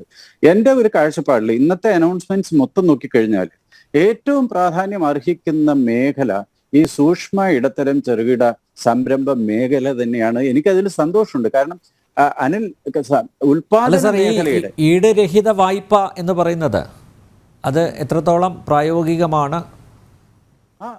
അനിൽ, ഇപ്പൊ 2 കോടി എന്നുള്ളത് 5 കോടി വരെ ഗ്യാരണ്ടി ഫീ ഇല്ലെങ്കിൽ മാത്രമല്ല 5 കോടി വരെ പൊതുമേഖലാ ബാങ്കുകളിൽ, പ്രധാനപ്പെട്ട പൊതുമേഖലാ ബാങ്കുകളിലൊന്നും ഈട് എടുക്കാനായിട്ട് സമ്മതിക്കില്ല. ഒരേ ഒരു കാരണം, ഇപ്പൊ വായ്പ എടുക്കുന്ന ആൾ പറയാണ് ഞാൻ ഗ്യാരണ്ടി ഫീ കൊടുക്കാൻ തയ്യാറല്ല എന്ന് പറയുകയാണെങ്കിൽ അയാൾ ഈട് കൊടുക്കാനായിട്ട് മുന്നോട്ട് വരണം. പക്ഷെ ഗ്യാരണ്ടി ഫീ കൊടുക്കാനായിട്ട് തയ്യാറായിട്ടുള്ള ആൾക്കാരാണെങ്കിൽ CGT-MSE സ്കീമിന്റെ അടിസ്ഥാനത്തിൽ ഈടില്ലാതെ ഗ്യാരണ്ടി ഇല്ലാതെ വായ്പ കൊടുക്കുന്നുണ്ട്, അവകാശപ്പെട്ടതാണ്. അവിടെയാണ് ശ്രീ CP ജോൺ നമ്മുടെ സുഹൃത്താണ്, അദ്ദേഹം ഇല്ല. പക്ഷെ അവിടെയാണ് ഞാൻ ഉദ്ദേശിക്കുന്നത്, ഈ രാഷ്ട്രീയ പാർട്ടികളടക്കം, അത് കോൺഗ്രസ് ആവട്ടെ, CMP ആവട്ടെ, BJP ആവട്ടെ, അവര് ശക്തമായിട്ട് ഇതിൽ ഇടപെടണം എന്നാണ് എൻ്റെ അഭിപ്രായം. ഏതെങ്കിലും ബാങ്ക്, ഏത് ബാങ്കും ആയിക്കോട്ടെ, SBI ആവട്ടെ, ബാങ്ക് ഓഫ് ബറോഡ ആവട്ടെ, സർക്കാരിന്റെ സ്കീമിന്റെ അടിസ്ഥാനത്തിൽ എലിജിബിൾ ആയിട്ടുള്ള ഒരു ബോറോവർക്ക് ആ വായ്പ കിട്ടിയിട്ടില്ല എന്നുണ്ടെങ്കിൽ ആ സ്ഥാപനത്തിന്റെ ചെയർമാൻ അല്ലെങ്കിൽ MD-യോട് എന്തുകൊണ്ട് നമ്മളത് റേസ് ചെയ്യുന്നില്ല? അതിനുള്ള മാർഗങ്ങളുണ്ടല്ലോ. ഇമെയിൽ അയക്കുക, പാർലമെന്റിൽ റേസ് ചെയ്യാമല്ലോ. ഇങ്ങനെ ഒരു 10-15 കേസുണ്ട് കേരളത്തില്. ഏതെങ്കിലും MP-ക്ക് എണീറ്റെന്ന് പറയാമല്ലോ, ഇന്ന ശാഖ, ഇന്ന ബാങ്കിന്റെ ഇന്ന ശാഖ 20 പേർക്ക് 25 പേർക്ക് മുദ്രാ ലോൺ കൊടുത്തിട്ടില്ല, തീർച്ചയായിട്ടും നടപടി ഉണ്ടാവും. അപ്പൊ നമുക്കിതിനെല്ലാം സംവിധാനങ്ങളുണ്ട്, പരാതി പരിഹരിക്കാനുള്ള സംവിധാനം. അവിടെയൊക്കെയാണ് എന്താണ് പൊതുജനങ്ങളും രാഷ്ട്രീയ പാർട്ടികളും സംഘടനകളും ഒക്കെ എന്റെ അഭിപ്രായത്തിൽ ശക്തമായിട്ട് ഇടപെടണം. കാരണം സർക്കാരിന്റെ സ്കീംസ് എത്തിക്കുക എന്നുള്ളതാണ് ബാങ്കുകളുടെ ധർമ്മം. എത്തിക്കുന്നു എന്ന് ഞാൻ അവകാശപ്പെടുന്നില്ല, എത്തിക്കാനായിട്ട് ശ്രമിക്കുന്നു. എത്തിക്കുന്നില്ലെങ്കിൽ നമുക്ക് ഈ സംഘടനകൾ മുഖാന്തരം, വ്യക്തികൾ മുഖാന്തരം അതിനുള്ള ഗ്രിവൻസ് മെഷീനറി ഇന്നുണ്ട്, അതിലേക്ക് നമ്മൾ തിരിയണം. ആൻഡ് അങ്ങനെ തിരിഞ്ഞാൽ തീർച്ചയായിട്ടും നടപടിക്രമങ്ങൾ ഉണ്ടാവും. പൊതുവെ ഞാൻ കണ്ടിട്ടുള്ളത് ഈ സംസ്ഥാന സർക്കാർ, ഒരു സാധാരണക്കാരൻ അല്ലെങ്കിൽ സാധാരണക്കാർ ബാങ്കിനെ സമീപിക്കുന്നു, ബാങ്ക് അധികൃത കൈമലർത്തുമ്പോൾ അവർ നിരാശരായി മടങ്ങിപ്പോകുന്നു. പലപ്പോഴും ഇങ്ങനെ ഏറ്റുമുട്ടലുകൾക്ക് ആരും തയ്യാറാവാറില്ല. അതാണ് പൊതുവെ നമ്മൾ കേരളത്തിൽ കാണുന്ന ഒരു ചിത്രം അതാണ്. പക്ഷെ അനിൽ, അവിടെയാണ് നമ്മൾ ഇത്രത്തോളം വികസിച്ചു വന്നിരിക്കുന്നു. ഇന്നിപ്പം മുദ്രാ ലോൺ അപേക്ഷിക്കാനായിട്ട് ഉദ്യം പോർട്ടൽ ഒരെണ്ണമുണ്ട്. അപ്പൊ അവിടെ അവബോധം സൃഷ്ടിക്കുക. ഇന്ന് ഇമെയിൽ അയക്കാനും പോർട്ടലിൽ കയറി അപേക്ഷ കൊടുക്കാനും ഒക്കെ യുവാക്കൾക്ക് ഏകദേശം അറിയാം. അഥവാ അതറിയില്ലെങ്കിൽ സംഘടനകൾ അവരെ സപ്പോർട്ട് ചെയ്യണം. അപ്പൊ എന്നാണ് അപേക്ഷ കൊടുത്തത് എന്നുള്ളത്, സാധാരണ കടലാസ് കൊടുക്കുമ്പോഴാണ് ഒന്നുകിൽ കിട്ടിയിട്ടില്ല എന്ന് പറയുന്നത്, അല്ലെങ്കിൽ എന്നാണ് കിട്ടിയതെന്നുള്ളതിന്റെ രേഖ കൃത്യമായിട്ട് സൂക്ഷിക്കുന്നില്ല. പക്ഷെ ഇമെയിൽ അയച്ചാൽ അനിൽ അറിയാമല്ലോ, ഞാനിപ്പോ ഒരു ഇമെയിൽ അയക്കുന്നു, ഇന്ന ദിവസം അയച്ചോ, ഇത്ര മണിക്ക് അയച്ചു എന്നുള്ളത് ആ ഇമെയിലിന്റെ ഭാഗമായിട്ട് രേഖപ്പെടുത്തിയിരിക്കുന്നു. അതേപോലെ തന്നെയാണ് പോർട്ടലിൽ ഒരു സംവിധാനം ഉണ്ടാക്കിയിരിക്കുന്നത്. അപ്പൊ ഈ സർക്കാർ സംവിധാനം ഇതെല്ലാം ഉണ്ട്. അവബോധം ഇല്ല എന്ന് പറഞ്ഞാൽ, എല്ലാവർക്കും അറിയില്ല എന്ന് പറഞ്ഞാൽ ഞാൻ ആക്സെപ്റ്റ് ചെയ്യുന്നു. അവിടെയാണ് എനിക്ക് തോന്നുന്നത് ഈ പബ്ലിക് ഇൻസ്റ്റിറ്റ്യൂഷൻസ്, ഇൻഡിവിജ്വൽസ്, അതേപോലെ രാഷ്ട്രീയ പാർട്ടികളടക്കം, ഞാൻ നമ്മുടെ വിവിധ രാഷ്ട്രീയ പാർട്ടികളിൽപ്പെട്ട സുഹൃത്തുക്കളോടെല്ലാം പറയാറുണ്ട്, നിങ്ങൾക്ക് എന്തുകൊണ്ട് ഒരു ഹെൽപ്പ് ലൈൻ സർവീസ്, ഒരു ഗ്രിവൻസ് റിഡ്രസൽ, മുദ്രാ ലോൺ കിട്ടിയില്ലെങ്കിൽ ഞങ്ങളുടെ ഈ നമ്പറിൽ വിളിച്ചു പറയൂ, ഞങ്ങൾ അത് സമാഹരിച്ച് ബന്ധപ്പെട്ട ബാങ്കിന്റെ ഉന്നത അധികാരികളെ അറിയിച്ചിരിക്കും. ഇവിടെ ഏതെങ്കിലും പാർട്ടി ചെയ്തിട്ടുണ്ടോ അനിൽ? എന്തുകൊണ്ട് ചെയ്യുന്നില്ല? ബാങ്കുകൾ കൊടുത്തിട്ടില്ലെങ്കിൽ അത് റേസ് ചെയ്യാമല്ലോ. ആൻഡ് പബ്ലിക് സെക്ടർ ബാങ്ക്സ് ആണെങ്കിൽ തീർച്ചയായിട്ടും അവർ പാർലമെന്റിന് വരെ ഉത്തരവാദിത്തപ്പെട്ടവരാണ്. ഉത്തരം പറയേണ്ട ഒരു പൊസിഷനിലാണ് അവർ നിൽക്കുന്നത്. നിർമ്മല FM-നൊരു കത്തയച്ചാൽ ഭവിഷ്യത്ത് ആലോചിച്ച് നോക്കൂ. ഇന്ന സ്ഥലത്തെ ബ്രാഞ്ച് മാനേജർ അപമര്യാദയായിട്ട് പെരുമാറി, അല്ലെങ്കിൽ അപേക്ഷ സ്വീകരിക്കുന്നില്ല. ഇതൊക്കെയാണല്ലോ സാധാരണ. ഇതൊക്കെ സംഭവിക്കാം. ഇതൊന്നും സംഭവിക്കില്ല എന്ന് ഞാൻ പറയുന്നില്ല. പക്ഷേ നമ്മൾ ഈ കുറ്റം പറയാതെ അതിനെ റിഡ്രസ് ചെയ്യാനായിട്ടുള്ള ഒരു മിഷനറി ഈവൻ രാഷ്ട്രീയ പാർട്ടി, അതാണ് വീണ്ടും ഞാൻ പറയുന്നത്, രാഷ്ട്രീയ പാർട്ടി ചെയ്തോട്ടെ, കുഴപ്പമില്ല. ന്യായമായിട്ട് പരാതി ശേഖരിച്ച് അത് എത്തേണ്ട സ്ഥലത്ത് എത്തിച്ചാൽ തീർച്ചയായിട്ടും കുറെ നാൾ കഴിയുമ്പോൾ ഈ സംവിധാനത്തിന്റെ പോരായ്മകളുണ്ടെങ്കിൽ, ബാങ്കുകളുടെ പോരായ്മ ഉണ്ടെങ്കിൽ അതിന് പരിഹാരം ഉണ്ടാവും. പക്ഷെ പദ്ധതി നല്ലതാണ്, പദ്ധതി കൺസെപ്ച്വലി സൗണ്ട് ആണ്. നടപടി ഇംപ്ലിമെന്റേഷനുള്ള പ്രശ്നം എല്ലാ സ്ഥലത്തും ഉണ്ട്, ഇല്ലെന്ന് ഞാൻ പറയുന്നില്ല. പക്ഷെ അതിനെ മറികടക്കുവാനുള്ള നടപടികൾ നമ്മൾ ഒറ്റയ്ക്കും കൂട്ടായിട്ടും നടത്തേണ്ടിയിരിക്കുന്നു എന്നുള്ളതാണ് അവസാനമായിട്ട് പറയുന്നത്. യെസ്, ഡോക്ടർ ജോസ് സെബാസ്റ്റ്യൻ, താങ്കൾക്ക് പോണ്ടതാണെന്ന് അറിയാം. അതുകൊണ്ട് തന്നെ രഞ്ജിത്ത് കാർത്തികേയൻ്റെ വിയോജിപ്പിനെ എങ്ങനെ കാണുന്നു? തീർച്ചയായിട്ടും അദ്ദേഹം പറഞ്ഞത് ഒരു പരിധിവരെ ശരിയാണ്. ഈ നമ്മുടെ ഒരു സമൂഹത്തിൽ വളർച്ചയും പുനർവിതരണവും ഒന്നിച്ചു കൊണ്ടുപോകേണ്ടതുണ്ട് എന്നാണ് ഞാൻ ഉദ്ദേശിച്ചത്. അതായതുമായിട്ട് ഇപ്പോൾ ഈ വളർച്ച കൊണ്ട് മാത്രം പോയാൽ പോരാ, പുനർവിതരണ പ്രവർത്തനങ്ങൾ നടക്കണം. അസമത്വം കുറച്ചു കൊണ്ടുവരിക എന്നുള്ളത് നമ്മുടെ ഭരണഘടനയിൽ നമ്മൾ വാഗ്ദാനം ചെയ്തിട്ടുള്ള ഒരു ലക്ഷ്യം തന്നെയാണ്. അതാണ് സർക്കാരിൻ്റെ ഒരു പ്രധാനമായ ഒരു ലക്ഷ്യം തന്നെ. അപ്പോൾ അത് നടക്കുന്നില്ലെങ്കിൽ നമ്മൾ വളർച്ചയെക്കുറിച്ച് ഒരുപാട് വായ്ത്താരി മുഴക്കുന്നതിൽ വലിയ കാര്യമില്ല എന്ന് മാത്രമേ ഞാൻ ഉദ്ദേശിച്ചുള്ളൂ. ഈ അസമത്വം അതിൽ തന്നെ ഒരു വലിയ കുറ്റമായിട്ട് ഞാൻ കാണുന്നില്ല. ഈ സാധാരണ ജനങ്ങൾക്ക് അടിസ്ഥാന ആവശ്യങ്ങൾ റോട്ടി കപ്പട ഓർ മകാൻ എന്ന് ഹിന്ദിയിൽ പറയുന്ന ഈ 3 കാര്യങ്ങൾ നല്ല ശരിയായ രീതിയിൽ ലഭിക്കുന്നുണ്ടെങ്കിൽ അംബാനിയോ അദാനിയോ വിമാനത്തിൽ പോകുന്നു എന്നതിൻ്റെ പേരിൽ മാത്രം ഞാൻ ഈ അസമത്വത്തെ എതിർക്കേണ്ട കാര്യമില്ല. കാരണം ഈ അദാനിയും അംബാനിയും അടക്കമുള്ള സംരംഭകരാണ് തൊഴിൽ സൃഷ്ടിക്കുന്നത്, നികുതി വരുമാനം സൃഷ്ടിക്കുന്നത് എന്നതിനെക്കുറിച്ച് ഞാൻ തീർച്ചയായിട്ടും ബോധവാനാണ്. ഞാനിത് സൂചിപ്പിച്ചത് ഈ പിക്കറ്റിയുടെ ഈ ആർഗ്യുമെൻറ്റിൻ്റെ അകത്തെ അതൊരു മോശമായ ഒരു ആർഗ്യുമെൻ്റ് ആണ് എന്ന അർത്ഥത്തിലല്ല. നമ്മളിത് ഇന്ത്യൻ സമൂഹം 75 വർഷം ആയി കഴിഞ്ഞു നമ്മൾ. അപ്പോൾ ഈ അടുത്ത ഒരു 10-20 വർഷത്തിനുള്ളിൽ 25 വർഷത്തിനുള്ളിൽ നമ്മൾ ഒരു വികസിത രാജ്യമാകുന്നതോടൊപ്പം തന്നെ വികസിത രാജ്യങ്ങളിലെ സാധാരണ ജനങ്ങൾക്ക് കിട്ടുന്ന സാമൂഹിക സുരക്ഷിതത്വവും ജീവിത സൗകര്യങ്ങളും കൂടെ അവർക്കും ലഭ്യമാകണം എന്ന് മാത്രമേ ഞാൻ ഉദ്ദേശിച്ചുള്ളൂ.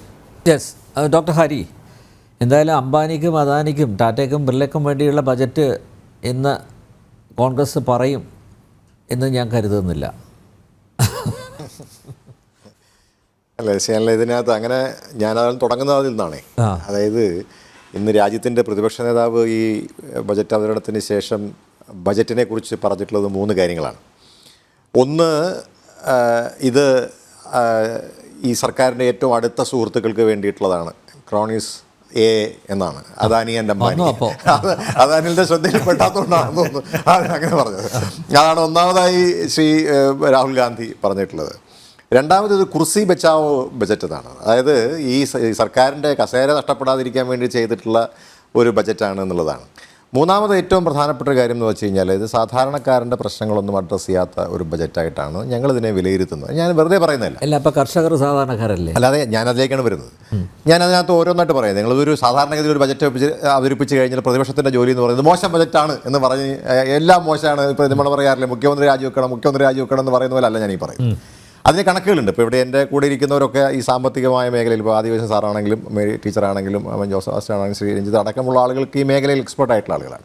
അപ്പോൾ ഞാനതിൻ്റെ ഒരു രാഷ്ട്രീയം കൂടി പറയുകയാണ്, അതിൻ്റെ ഒരു സാമൂഹ്യ തലം കൂടി ഞാൻ ചേർത്ത് പറയാൻ ആഗ്രഹിക്കുകയാണ്. ഒന്നാമത്തെ കാര്യം, ഞാൻ എന്തുകൊണ്ടാണ് ഇതൊരു കുർസി ബച്ചാവോ ബജറ്റാണെന്ന് പറയാനുള്ള കാരണം, നോക്കൂ, 4 പ്രധാനപ്പെട്ട BJP ഭരിക്കുന്ന സംസ്ഥാനങ്ങൾക്കാണ് ഈ ബജറ്റിനകത്തുള്ള ബഹുഭൂരിപക്ഷം അല്ലെങ്കിൽ നല്ലൊരു ശതമാനം തുകയും മാറ്റിവെച്ചിരിക്കുന്നത്. ഉദാഹരണം, ബീഹാർ 26,000 കോടി രൂപ അതിലേക്ക് ബീഹാറിലെ അവിടുത്തെ ദുരിതാശ്വാസ പ്രവർത്തനങ്ങൾക്ക് മറ്റു കാര്യങ്ങൾക്ക് മാറ്റിവെച്ചിട്ടുണ്ട്. അവിടുത്തെ ഇൻഫ്രാസ്ട്രക്ചർ ഡെവലപ്മെൻറ്റിന് വേണ്ടി മറ്റൊരു 11,500 കോടി രൂപ മാറ്റിവെച്ചിട്ടുണ്ട്. അതേസമയത്ത് നമ്മൾ മനസ്സിലാക്കേണ്ടത് ഏറ്റവും വലിയ ദുരിതം നടന്നുകൊണ്ടിരിക്കുന്ന കർണാടകത്തിന് വേണ്ടി ഒരു പൈസ പോലും ചിലവാക്കാൻ അല്ലെങ്കിൽ അതിനെക്കുറിച്ച് മിണ്ടാൻ ഈ ബജറ്റിനകത്ത് ഒരു കാര്യം മിണ്ടാനായിട്ട് കേന്ദ്ര സർക്കാർ തീരുമാനിച്ചിട്ടില്ല എന്നുള്ളത് അവരുടെ അവതരണത്തിൽ നിന്ന് നമുക്ക് മനസ്സിലായിട്ടുണ്ട്. 2, ആസാമിൽ നമുക്കറിയാം, ആസാമിൽ വലിയ ദുരന്തമുണ്ടായ സ്ഥലമാണ്. ആസാമിൽ ആ ദുരന്തത്തെ അവർ കണ്ടു. അതോടൊപ്പം തന്നെ ഉത്തരാഖണ്ഡിൽ അവിടുത്തെ പ്രശ്നങ്ങൾ കേന്ദ്ര സർക്കാർ കാണുകയാണ്. അതോടൊപ്പം തന്നെ നമുക്കറിയാം ആന്ധ്രാപ്രദേശിന് വേണ്ടി മാറ്റിവെച്ചിരിക്കുന്നു അവിടുത്തെ ക്യാപിറ്റൽ ഡെവലപ്പ് ചെയ്യാൻ വേണ്ടിയിട്ട്, അമരാവതി വികസിപ്പിക്കുന്നതിന് വേണ്ടി 1,500 കോടി രൂപയാണ് കേന്ദ്ര സർക്കാർ മാറ്റിവെച്ചിരിക്കുന്നത്. അപ്പോൾ എന്ന് പറഞ്ഞാൽ ഈ ബീഹാറും അതോടൊപ്പം തന്നെ നമുക്കറിയാവുന്നതുപോലെ കർണാടകവും ഈ ആന്ധ്രാപ്രദേശും ഈ രണ്ടിടത്തും എന്തുകൊണ്ടാണ് ഇത്രയും പണം കേന്ദ്ര സർക്കാർ ചിലവഴിക്കുന്നത് എന്ന് ചോദിച്ചാൽ കുർസി ബച്ചാവോ എന്നതുകൊണ്ട് തന്നെയാണ്. അതിനപ്പുറത്തേക്ക് മറ്റൊരു താല്പര്യവും ഇല്ല എന്നുള്ളത് നമുക്കറിയാം.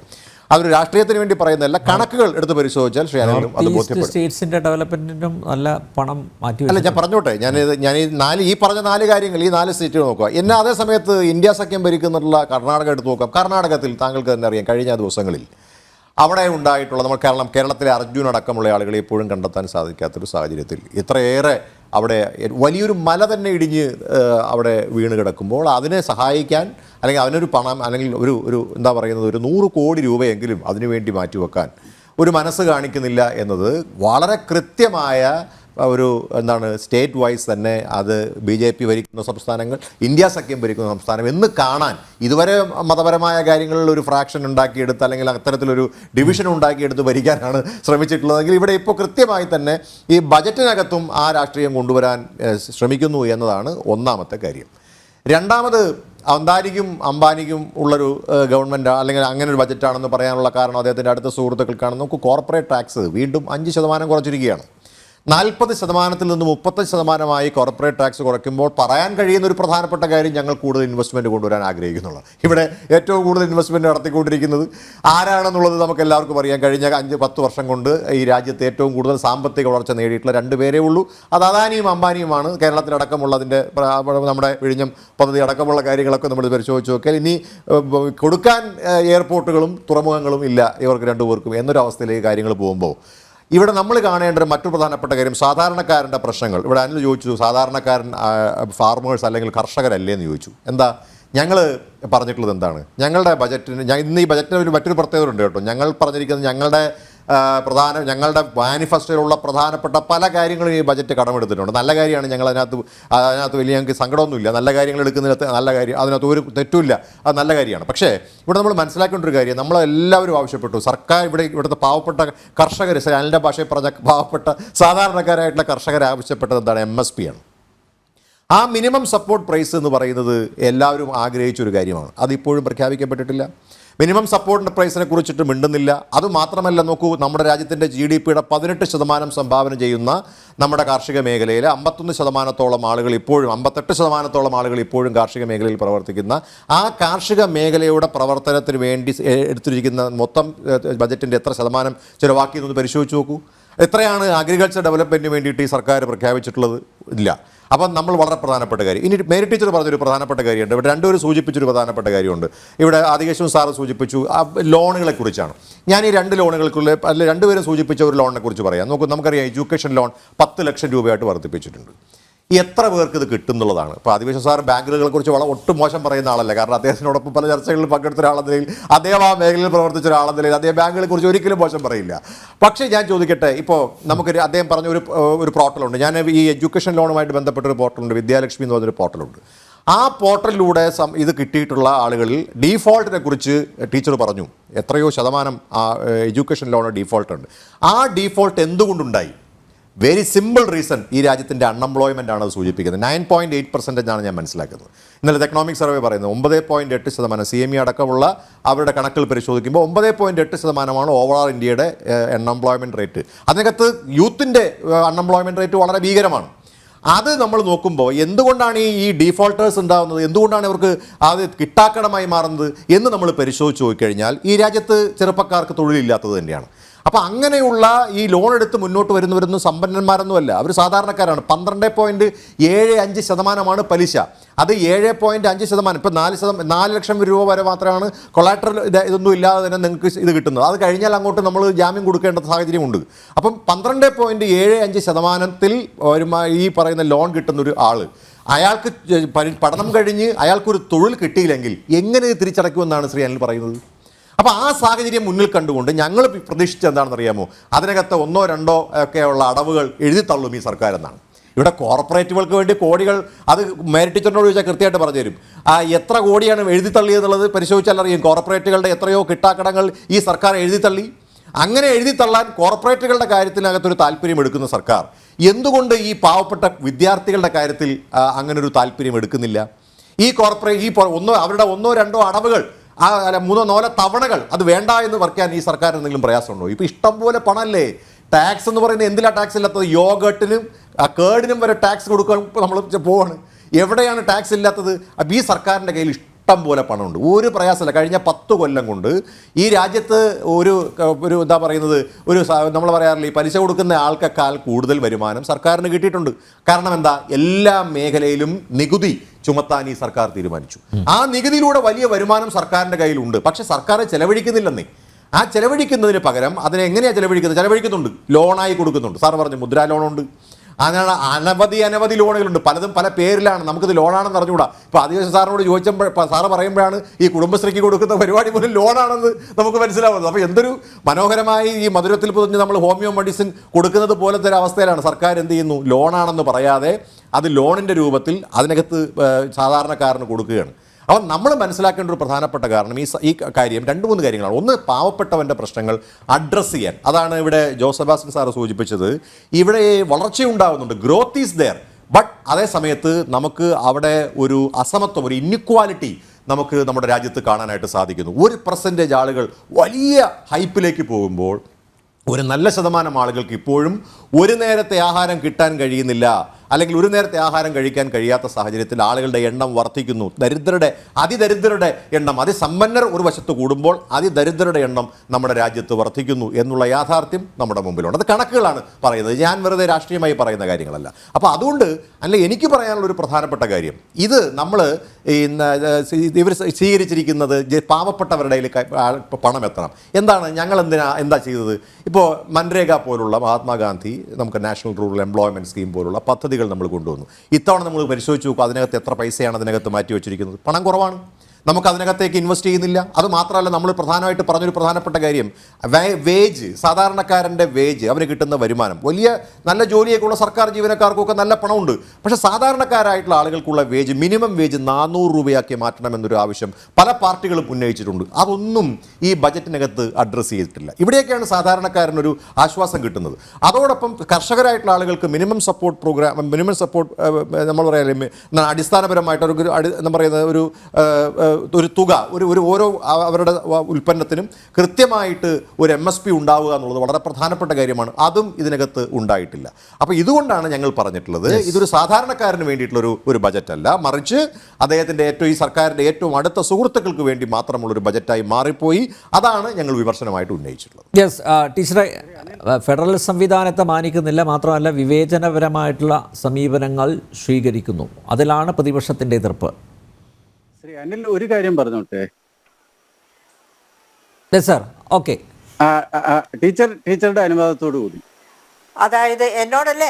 ടീച്ചർ ഒരു മിനിറ്റ്, ആദികേശവൻ സാറിന് എന്തോ പറയാനുണ്ട്. ഒരു മിനിറ്റ് ടീച്ചർ, ഒരു മിനിറ്റ്. അല്ല, നമ്മുടെ സുഹൃത്ത് ശ്രീ ഹരി പറഞ്ഞത്, നമ്മളെല്ലാം പറഞ്ഞ ശ്രീ ഡോക്ടർ ജോസ് സെബാസ്റ്റ്യനും ഒക്കെ പറഞ്ഞ അതേ സ്പിരിറ്റിൽ തന്നെയാണ് ഞാൻ അതിനെ എടുക്കുന്നത്. കാരണം നമ്മുടെ എല്ലാം ഉദ്ദേശം ഏത് തരത്തിലുള്ള ബഡ്ജറ്റ് ആണെങ്കിലും അല്ലെങ്കിൽ നടപടികളാണെങ്കിലും സാധാരണക്കാരന് പ്രയോജനം ചെയ്യണം, അതേസമയം വളർച്ചയുണ്ടാവണം. അതാണ് നേരത്തെ ഗ്രോത്ത് വിത്ത് ഇക്വിറ്റി എന്നുള്ള ഒരു പ്രിൻസിപ്പലിനെ കുറിച്ച് കുറെ അധികം നമ്മൾ സംസാരിച്ചത്. അപ്പൊ ആ രീതിക്ക് സ്പിരിറ്റിൽ ഞാൻ ഉൾക്കൊള്ളുന്നു. പക്ഷെ നമ്മൾ ഈ ബഡ്ജറ്റിലെ നടപടികൾ കണ്ടു കഴിഞ്ഞാൽ ഇതൊരു തുടർച്ചയായിട്ട് വേണം കാണാൻ. ഇപ്പൊ സാധാരണക്കാരുടെ പ്രശ്നങ്ങൾ പരിഗണിച്ചിട്ടല്ലേ national food securities act 2013 UPA government കൊണ്ടുവന്നതാണ്. പക്ഷെ അതനുസരിച്ച് 5 കിലോ ഗ്രെയിൻസ് അല്ലെങ്കിൽ ഫുഡ് ഗ്രെയിൻസ് അരിക്ക് 3 രൂപയും ഗോതമ്പിന് 2 രൂപയും എന്നുള്ളതായിരുന്നു അതിലെ കണക്ക്. അപ്പൊ അത് പൂർണ്ണമായിട്ടും ഫ്രീ ആയിട്ട് നൽകാനുള്ള ഒരു തീരുമാനം എനിക്ക് തോന്നുന്നത് ഏറ്റവും പ്രോ പുവർ എന്ന് പറയാവുന്ന ഒരു തീരുമാനം തന്നെയാണ്. അതിപ്പോ എനിക്ക് തോന്നുന്നത് 4-5 വർഷം ആ ഫ്രീ ആയിട്ട് തന്നെ 82 കോടി എന്നാണ് പറയുന്നത്. ഒരുപക്ഷെ അനർഹരായിട്ടുള്ള കുറച്ചു പേർക്കെങ്കിലും അല്ലെങ്കിൽ കുറെ അധികം പേർക്കെങ്കിലും ചിലപ്പോൾ ഈ റേഷൻ കിട്ടുന്നുണ്ടാവാം. പക്ഷെ എങ്കിലും പറഞ്ഞു വന്നത് 3 രൂപ പെർ kg, 2 രൂപ പെർ kg എന്നുള്ള നിരക്കിൽ NFSA ആക്ട് പ്രകാരം കൊടുത്തുകൊണ്ടിരുന്ന ഒരു സ്കീമിനെ കോവിഡിന്റെ പശ്ചാത്തലത്തിൽ പൂർണ്ണമായിട്ടും ഫ്രീ ആക്കി. പ്രോ പുവർ നടപടിയാണ്. അതേപോലെ തന്നെയാണ് ഈ നമ്മുടെ ഞാൻ നേരത്തെ പറഞ്ഞ കുടുംബശ്രീയുടെ കാര്യം പറയുമ്പോൾ നമ്മൾ ഓർക്കേണ്ടത് ദീൻ ദയാൽ അന്ത്യോദയ യോജന.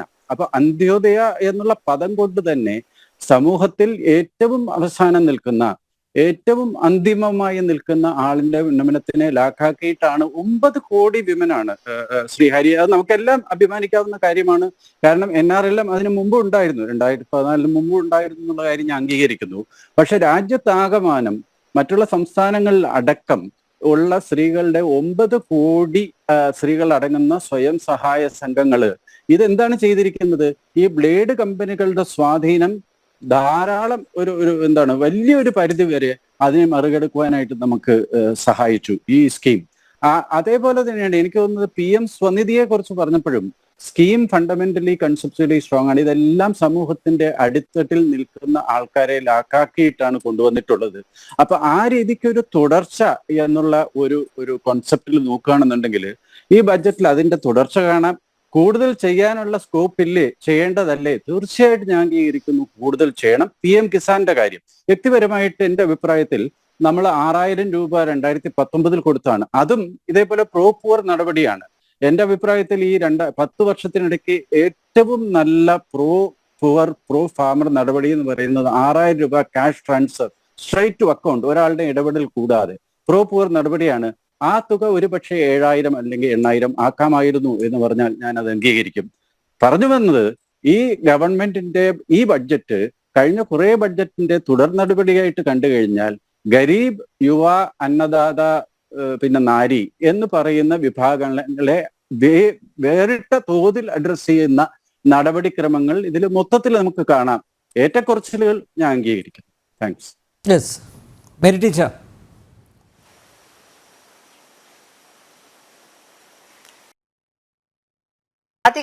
ഇപ്പോ എന്താണ് സെക്യൂരിറ്റി ആക്ടിനെ പറ്റിയാണല്ലോ പറഞ്ഞുകൊണ്ടിരുന്നത്.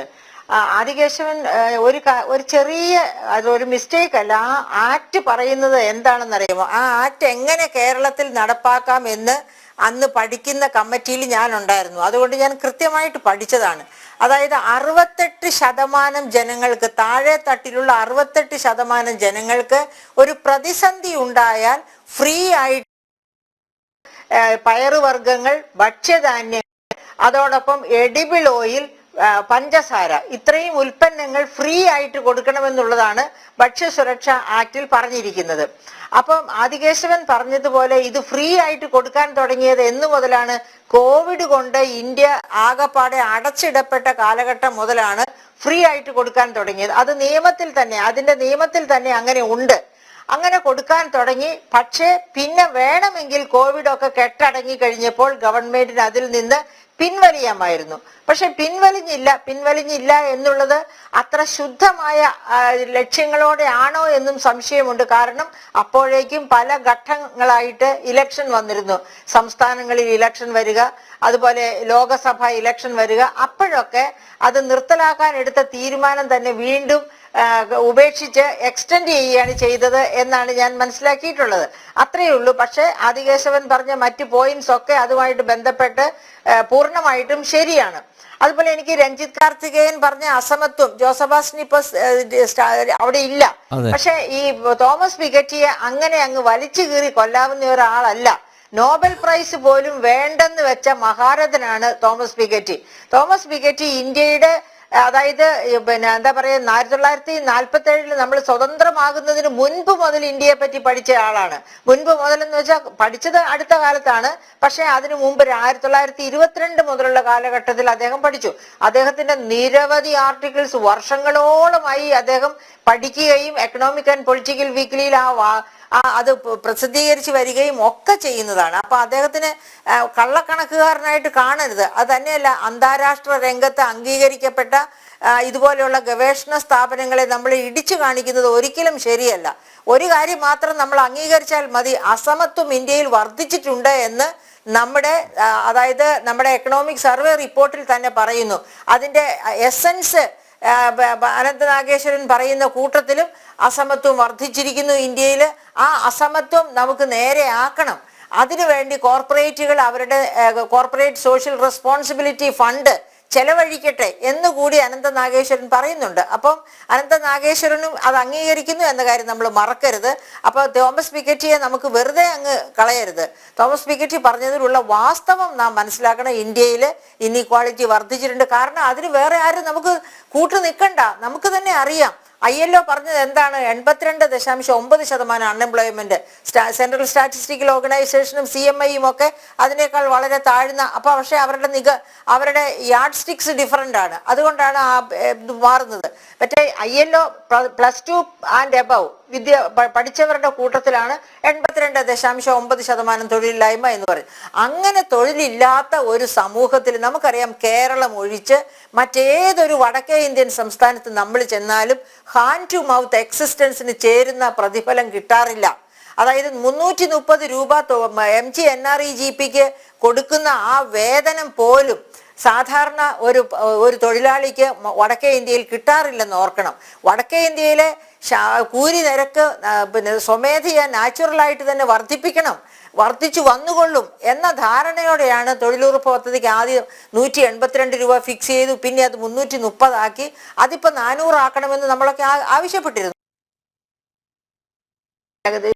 കാർത്തികേയനോട് പരിഭവിക്കുകയല്ല, പക്ഷെ നമ്മൾ അതിന്റെ നല്ല വശങ്ങൾ തീർച്ചയായിട്ടും ഒരു അന്താരാഷ്ട്ര ഇപ്പൊ തോമസ് പിക്കറ്റിക്ക് ഇന്ത്യയെ ഇടിച്ചു താഴ്ത്തി കാണിച്ചിട്ട് എന്ത് നേടാനാണ്? അത് ഒന്നുമില്ല. അതായത് നോബൽ പ്രൈസ് വേണ്ടെന്ന് പറയുന്ന ഒരു താല്പര്യകക്ഷികളുണ്ട്, നമുക്ക് തള്ളിക്കളയാൻ പറ്റില്ല. കാര്യങ്ങളെ കാണുന്ന ഒരാളല്ല തോമസ് പിക്കറ്റി. അപ്പൊ ഞാനൊന്ന് ക്ലാരിഫൈ ചെയ്തോട്ടെ. തോമസ് പിക്കറ്റിയുടെ രൂപയായിട്ട് വർദ്ധിപ്പിക്കണമെന്ന് അത് അവർക്ക് തീർച്ചയായിട്ടും ചെയ്യാമായിരുന്നു. കാരണം സാധാരണക്കാരുടെ അസമത്വം ഉണ്ട് എന്ന് അംഗീകരിക്കുന്നു. ആ അസമത്വത്തെ ഇല്ലായ്മ ചെയ്യാനായിട്ടൊരു ഒരു നടപടി എടുക്കുമ്പോൾ അതിൽ വൈമുഖ്യം കാണിക്കുന്നു. അവിടെയാണ് നമ്മൾ വിമർശിക്കേണ്ടത്. അപ്പോൾ 400 രൂപയിലേക്ക് വർദ്ധിപ്പിച്ചിരുന്നെങ്കിൽ രണ്ടുണ്ട് അതിന് ഗുണം. ഒന്ന്, തൊഴിലുറപ്പ് പദ്ധതിക്കാരുടെ കൂലി വർദ്ധിക്കുന്നു.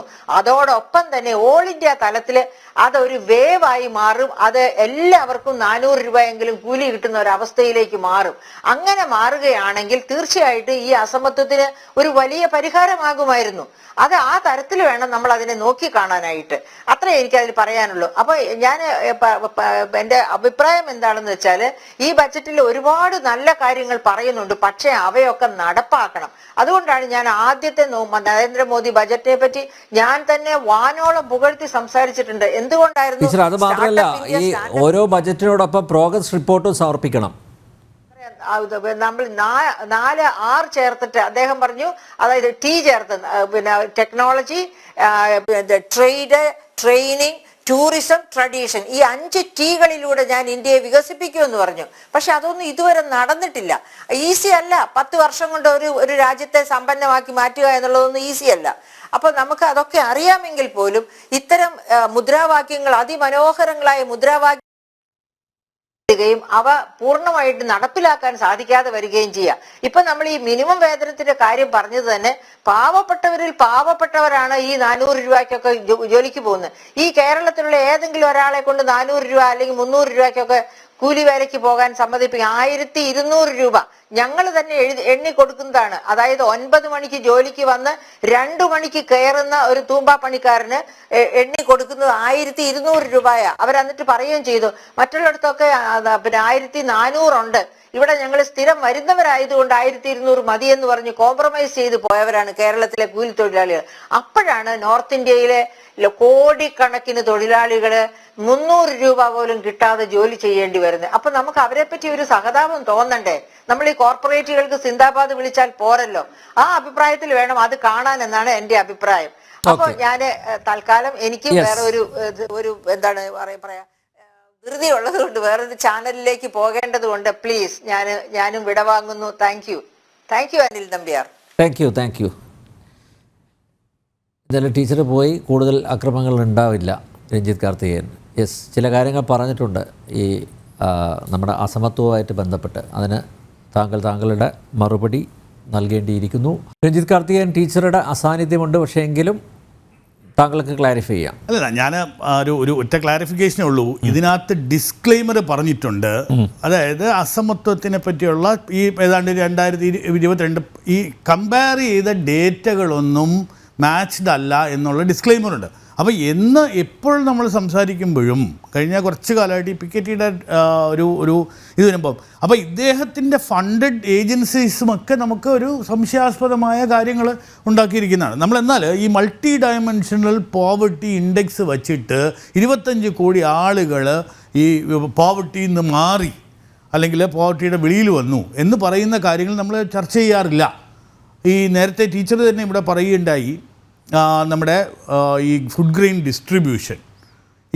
ഡിസ്ട്രിബ്യൂഷൻ നമ്മൾ ചെയ്താൽ അത് കാണുന്നത് ഇത്രയും വളരെ മോശപ്പെട്ട രീതിയിൽ ചെയ്യുന്ന അതിദരിദ്രരായിട്ടുള്ള ആളുകൾക്ക് ഇത് കൊടുക്കുമ്പോൾ അത് എലക്ഷൻ ഓറിയൻറ്റഡ് ആയിട്ട് നമ്മൾ ചിത്രീകരിക്കേണ്ടി വരുന്നു. അപ്പം എനിക്ക് തോന്നുന്നത് എല്ലാ അഭിപ്രായങ്ങളും ഒരു പൊളിറ്റിക്കലി മോട്ടിവേറ്റഡ് ആയിട്ട് പറയാൻ പാടില്ല എന്നുള്ളതാണ്. എനിക്ക് തോന്നുന്നു ആദ്യത്തെ എനിക്ക് തോന്നുന്നു ചിദംബരം, അതായത് പി ചിദംബരം, അദ്ദേഹം ട്വീറ്റ് ചെയ്തത് ഇതിനെപ്പറ്റി പ്രകീർത്തിച്ചുകൊണ്ടാണ്. കാരണം ഇന്ത്യ സഖ്യത്തിൻ്റെ ഒരു പ്രകടന പത്രികയുടെ 30-ാം പേജിൽ പറഞ്ഞിരിക്കുന്ന കാര്യങ്ങളൊക്കെ ഇന്ന് പറയും. ഞാൻ പറഞ്ഞു അത് ആക്സെപ്റ്റ് ചെയ്യുക, അല്ലെങ്കിൽ അത് പറഞ്ഞിട്ടുണ്ടെങ്കിൽ അത് നല്ല കാര്യമാണെങ്കിൽ ആക്സെപ്റ്റ് ചെയ്ത് എടുത്തു. അപ്പോൾ ബഡ്ജറ്റ് നല്ലതല്ലേ? അതെ അതെ. അപ്പം ഇങ്ങനെയുള്ള കാര്യങ്ങൾ അതിനകത്ത് പ്രതിപക്ഷത്തിന്റെ ക്രിയാത്മകമായുള്ള നിർദ്ദേശങ്ങൾ സ്വീകരിച്ചിരിക്കുന്നു.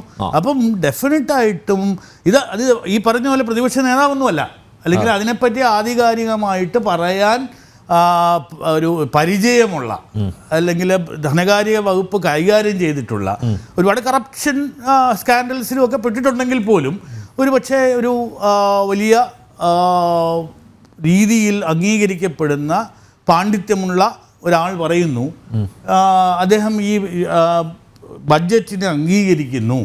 കാരണം ഞങ്ങളുടെ 30-ാമത്തെ പേജിലുള്ള ആ പ്രകടന പത്രികയിലെ അതേ കാര്യങ്ങൾ നിങ്ങൾ ചെയ്തിട്ടുണ്ട്. അപ്പം ഇതിന് ഈ ബഡ്ജറ്റിനെ ഓവറോൾ നോക്കുകയാണെങ്കിൽ, നേരത്തെ ഇവിടെ പറയുണ്ടായി അഗ്രികൾച്ചറിൻ്റെ MSPക്ക് യാതൊന്നും പറഞ്ഞിട്ടില്ല. ഈ MSP 1.5 ടൈംസ് അതിൻ്റെ റിവിഷനെ പറ്റി കൃത്യമായിട്ടുള്ള കാര്യങ്ങൾ ഈ പ്രാവശ്യത്തെ ബഡ്ജറ്റ് ഡോക്യുമെൻറ്റ്സിൽ പറയുന്നുണ്ട്. 2, ഈ അഗ്രികൾച്ചറിന് വഴി 2.5 ലക്ഷം കോടി രൂപയാണ് വകയിരുത്തിയിരിക്കുന്നത്. അപ്പം ഒരു നെറേറ്റീവ് ക്രിയേറ്റ് ചെയ്യുന്നതിന് പകരം ഫ്രജൈൽ 5 ആയിരുന്ന എക്കോണമി, നമ്മൾ കഴിഞ്ഞ 2013 നമ്മൾ ഏറ്റവും മോശപ്പെട്ട 5 എക്കോണമിയിൽ ഉണ്ടായിരുന്ന ഒരു രാഷ്ട്രത്തിനെ 10 വർഷം കൊണ്ട് ഈ പറയുന്നൊരു ഏറ്റവും വലിയ ഗ്രോത്ത് ഉണ്ടാകുന്ന ഒരു എക്കോണമിയാക്കി മാറ്റി, ഒരു 5ാമത്തെ ലോകരാഷ്ട്രങ്ങളിൽ 5ാമത്തെ സ്ഥാനത്ത് എത്തിക്കുക എന്ന് പറയുന്നത് ചെറിയ കാര്യമല്ല. അസമത്വവും ഇങ്ങനെയുള്ള കാര്യങ്ങളൊന്നും ഇല്ല എന്നോ, അല്ലെങ്കിൽ ഇതെല്ലാം ഹങ്കി-ഡോറിയാണ്, അല്ലെങ്കിൽ ഈ പറയുന്ന എല്ലാം വളരെ 100% ചെയ്തു എന്നുള്ള ഒരു വിശ്വാസം എനിക്കില്ല. ഇതിനകത്ത് ഒരുപാട് ബുദ്ധിമുട്ടുകളും കാര്യങ്ങളും ഉണ്ടായിട്ടുണ്ട്, അല്ലെങ്കിൽ ഒരു അലോക്കേഷന് അതിൻ്റേതായ ക്രിറ്റിസിസംസ് നമുക്കുണ്ട്.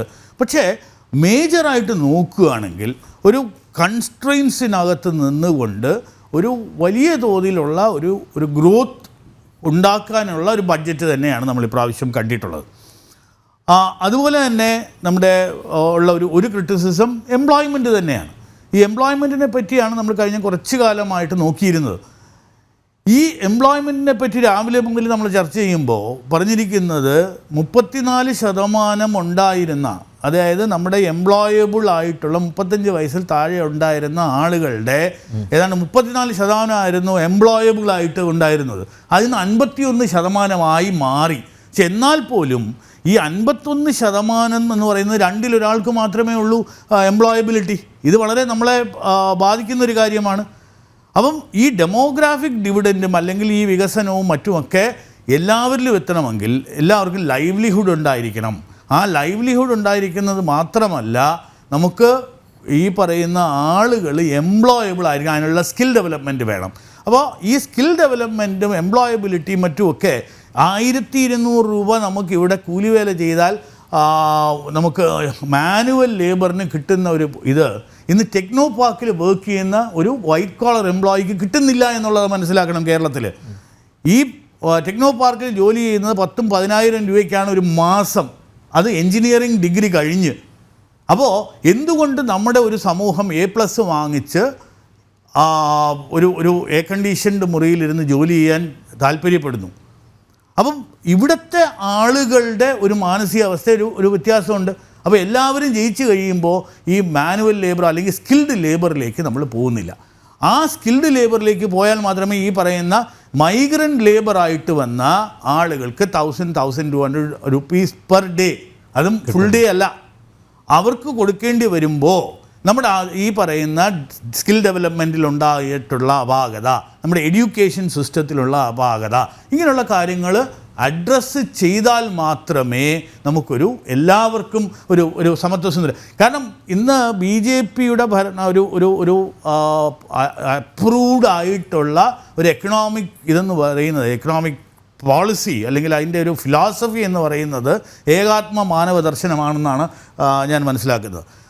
ദാത്തുവാങ്ഡിയും അതുപോലെ ദീൻ ദയാൽ ഉപാധ്യായും ഒക്കെ പ്രൊപ്പൗണ്ട് ചെയ്തിരുന്ന അത് last man in the queue, ഈ ക്യൂവിൽ അവസാനം നിൽക്കുന്ന ആൾക്കും ഡെവലപ്മെൻറ്റിൻ്റെ ബെനിഫിറ്റ് ഉണ്ടാകണം, അന്ത്യോദയ എന്നൊക്കെ പറയുന്ന കോൺസെപ്റ്റ് തന്നെയാണ് ഇന്ന് ഈ പറയുന്ന സ്വച്ഛ് ഭാരത് മുതൽ ഇന്ന് ഇവിടെ ജോസബാസ്റ്റ്യൻ സാർ പറയുണ്ടായില്ലേ, ഇന്ന് കേരളത്തിൽ പോലും സ്കൂളുകളിലും മറ്റും മൂത്രപ്പുരയില്ലാത്തൊരു സിറ്റുവേഷൻ. അപ്പോൾ അന്ന് നമ്മളെല്ലാവരും പരിഹരിച്ചു, ഒരു പ്രധാനമന്ത്രി കക്കൂസ് കിട്ടുന്നതിനെ പറ്റിയാണോ പറയേണ്ടത് എന്നായിരുന്നു നറേറ്റീവ്. പക്ഷെ ഇന്ന് ഇതേ ആളുകൾ പറയുന്നത് എന്താ, ഇവിടുത്തെ ആളുകൾക്ക് ബേസിക് ശുചിത്വത്തിനുള്ള കാര്യങ്ങളില്ല. നമ്മുടെ ആമയിഴഞ്ചാൻ തോടിൽ ആളുകൾ വീണ് മരിക്കുന്ന ഒരു സാഹചര്യം വരുന്നു. അപ്പം ഇവിടെയുള്ള ഇതൊരു ഗവൺമെൻറ്റിൻ്റെ മാത്രം ഉത്തരവാദിത്വമായിട്ട് ഞാൻ കാണുന്നില്ല ഓണസ്റ്റ്ലി. ഇതിന് ഞാൻ ഇവിടുത്തെ സർക്കാരിനെയോ അല്ലെങ്കിൽ മോദി സർക്കാരിനെയോ കുറ്റം പറയുന്നുണ്ട് കാര്യമില്ല. ഇവിടെ ഒരു സിറ്റിസൻസിന് ഉണ്ടാകുന്ന ഒരു സിവിക് ഡ്യൂട്ടി, ആ സിവിക് ഡ്യൂട്ടി നമ്മൾ എന്ന് മനസ്സിലാക്കുന്നു അന്ന് മാത്രമേ നമുക്ക് ഈ പറയുന്ന പോലെ കുപ്പി വലിച്ചെറിയാനോ അല്ലെങ്കിൽ ഈ പറയുന്ന പ്ലാസ്റ്റിക് മാലിന്യം നിക്ഷേപിക്കുന്നതിലോ ഒക്കെ അത് ഈ പറയുന്ന പിണറായി വിജയൻ സർക്കാരോ അല്ലെങ്കിൽ ഇവിടുത്തെ മേയറോ വന്ന് വാരിക്കളയണം എന്നല്ലല്ലോ, മാനേജ് ചെയ്യണം, അതിനുള്ള ഇത് വേണം, അതിനുള്ള അവബോധം. പക്ഷേ അതിൻ്റെ ഒരു പാർട്ടായിട്ട് നമുക്കും അതിനുള്ള ഉത്തരവാദിത്വം ഉണ്ട് എന്ന് നമ്മൾ മനസ്സിലാക്കി മുന്നോട്ട് പോയാൽ മാത്രമേ, കാരണം ഇത് അൾട്ടിമേറ്റ്ലി അഫക്റ്റ് ചെയ്യുന്നത് നമ്മളെല്ലാവരുമാണ്.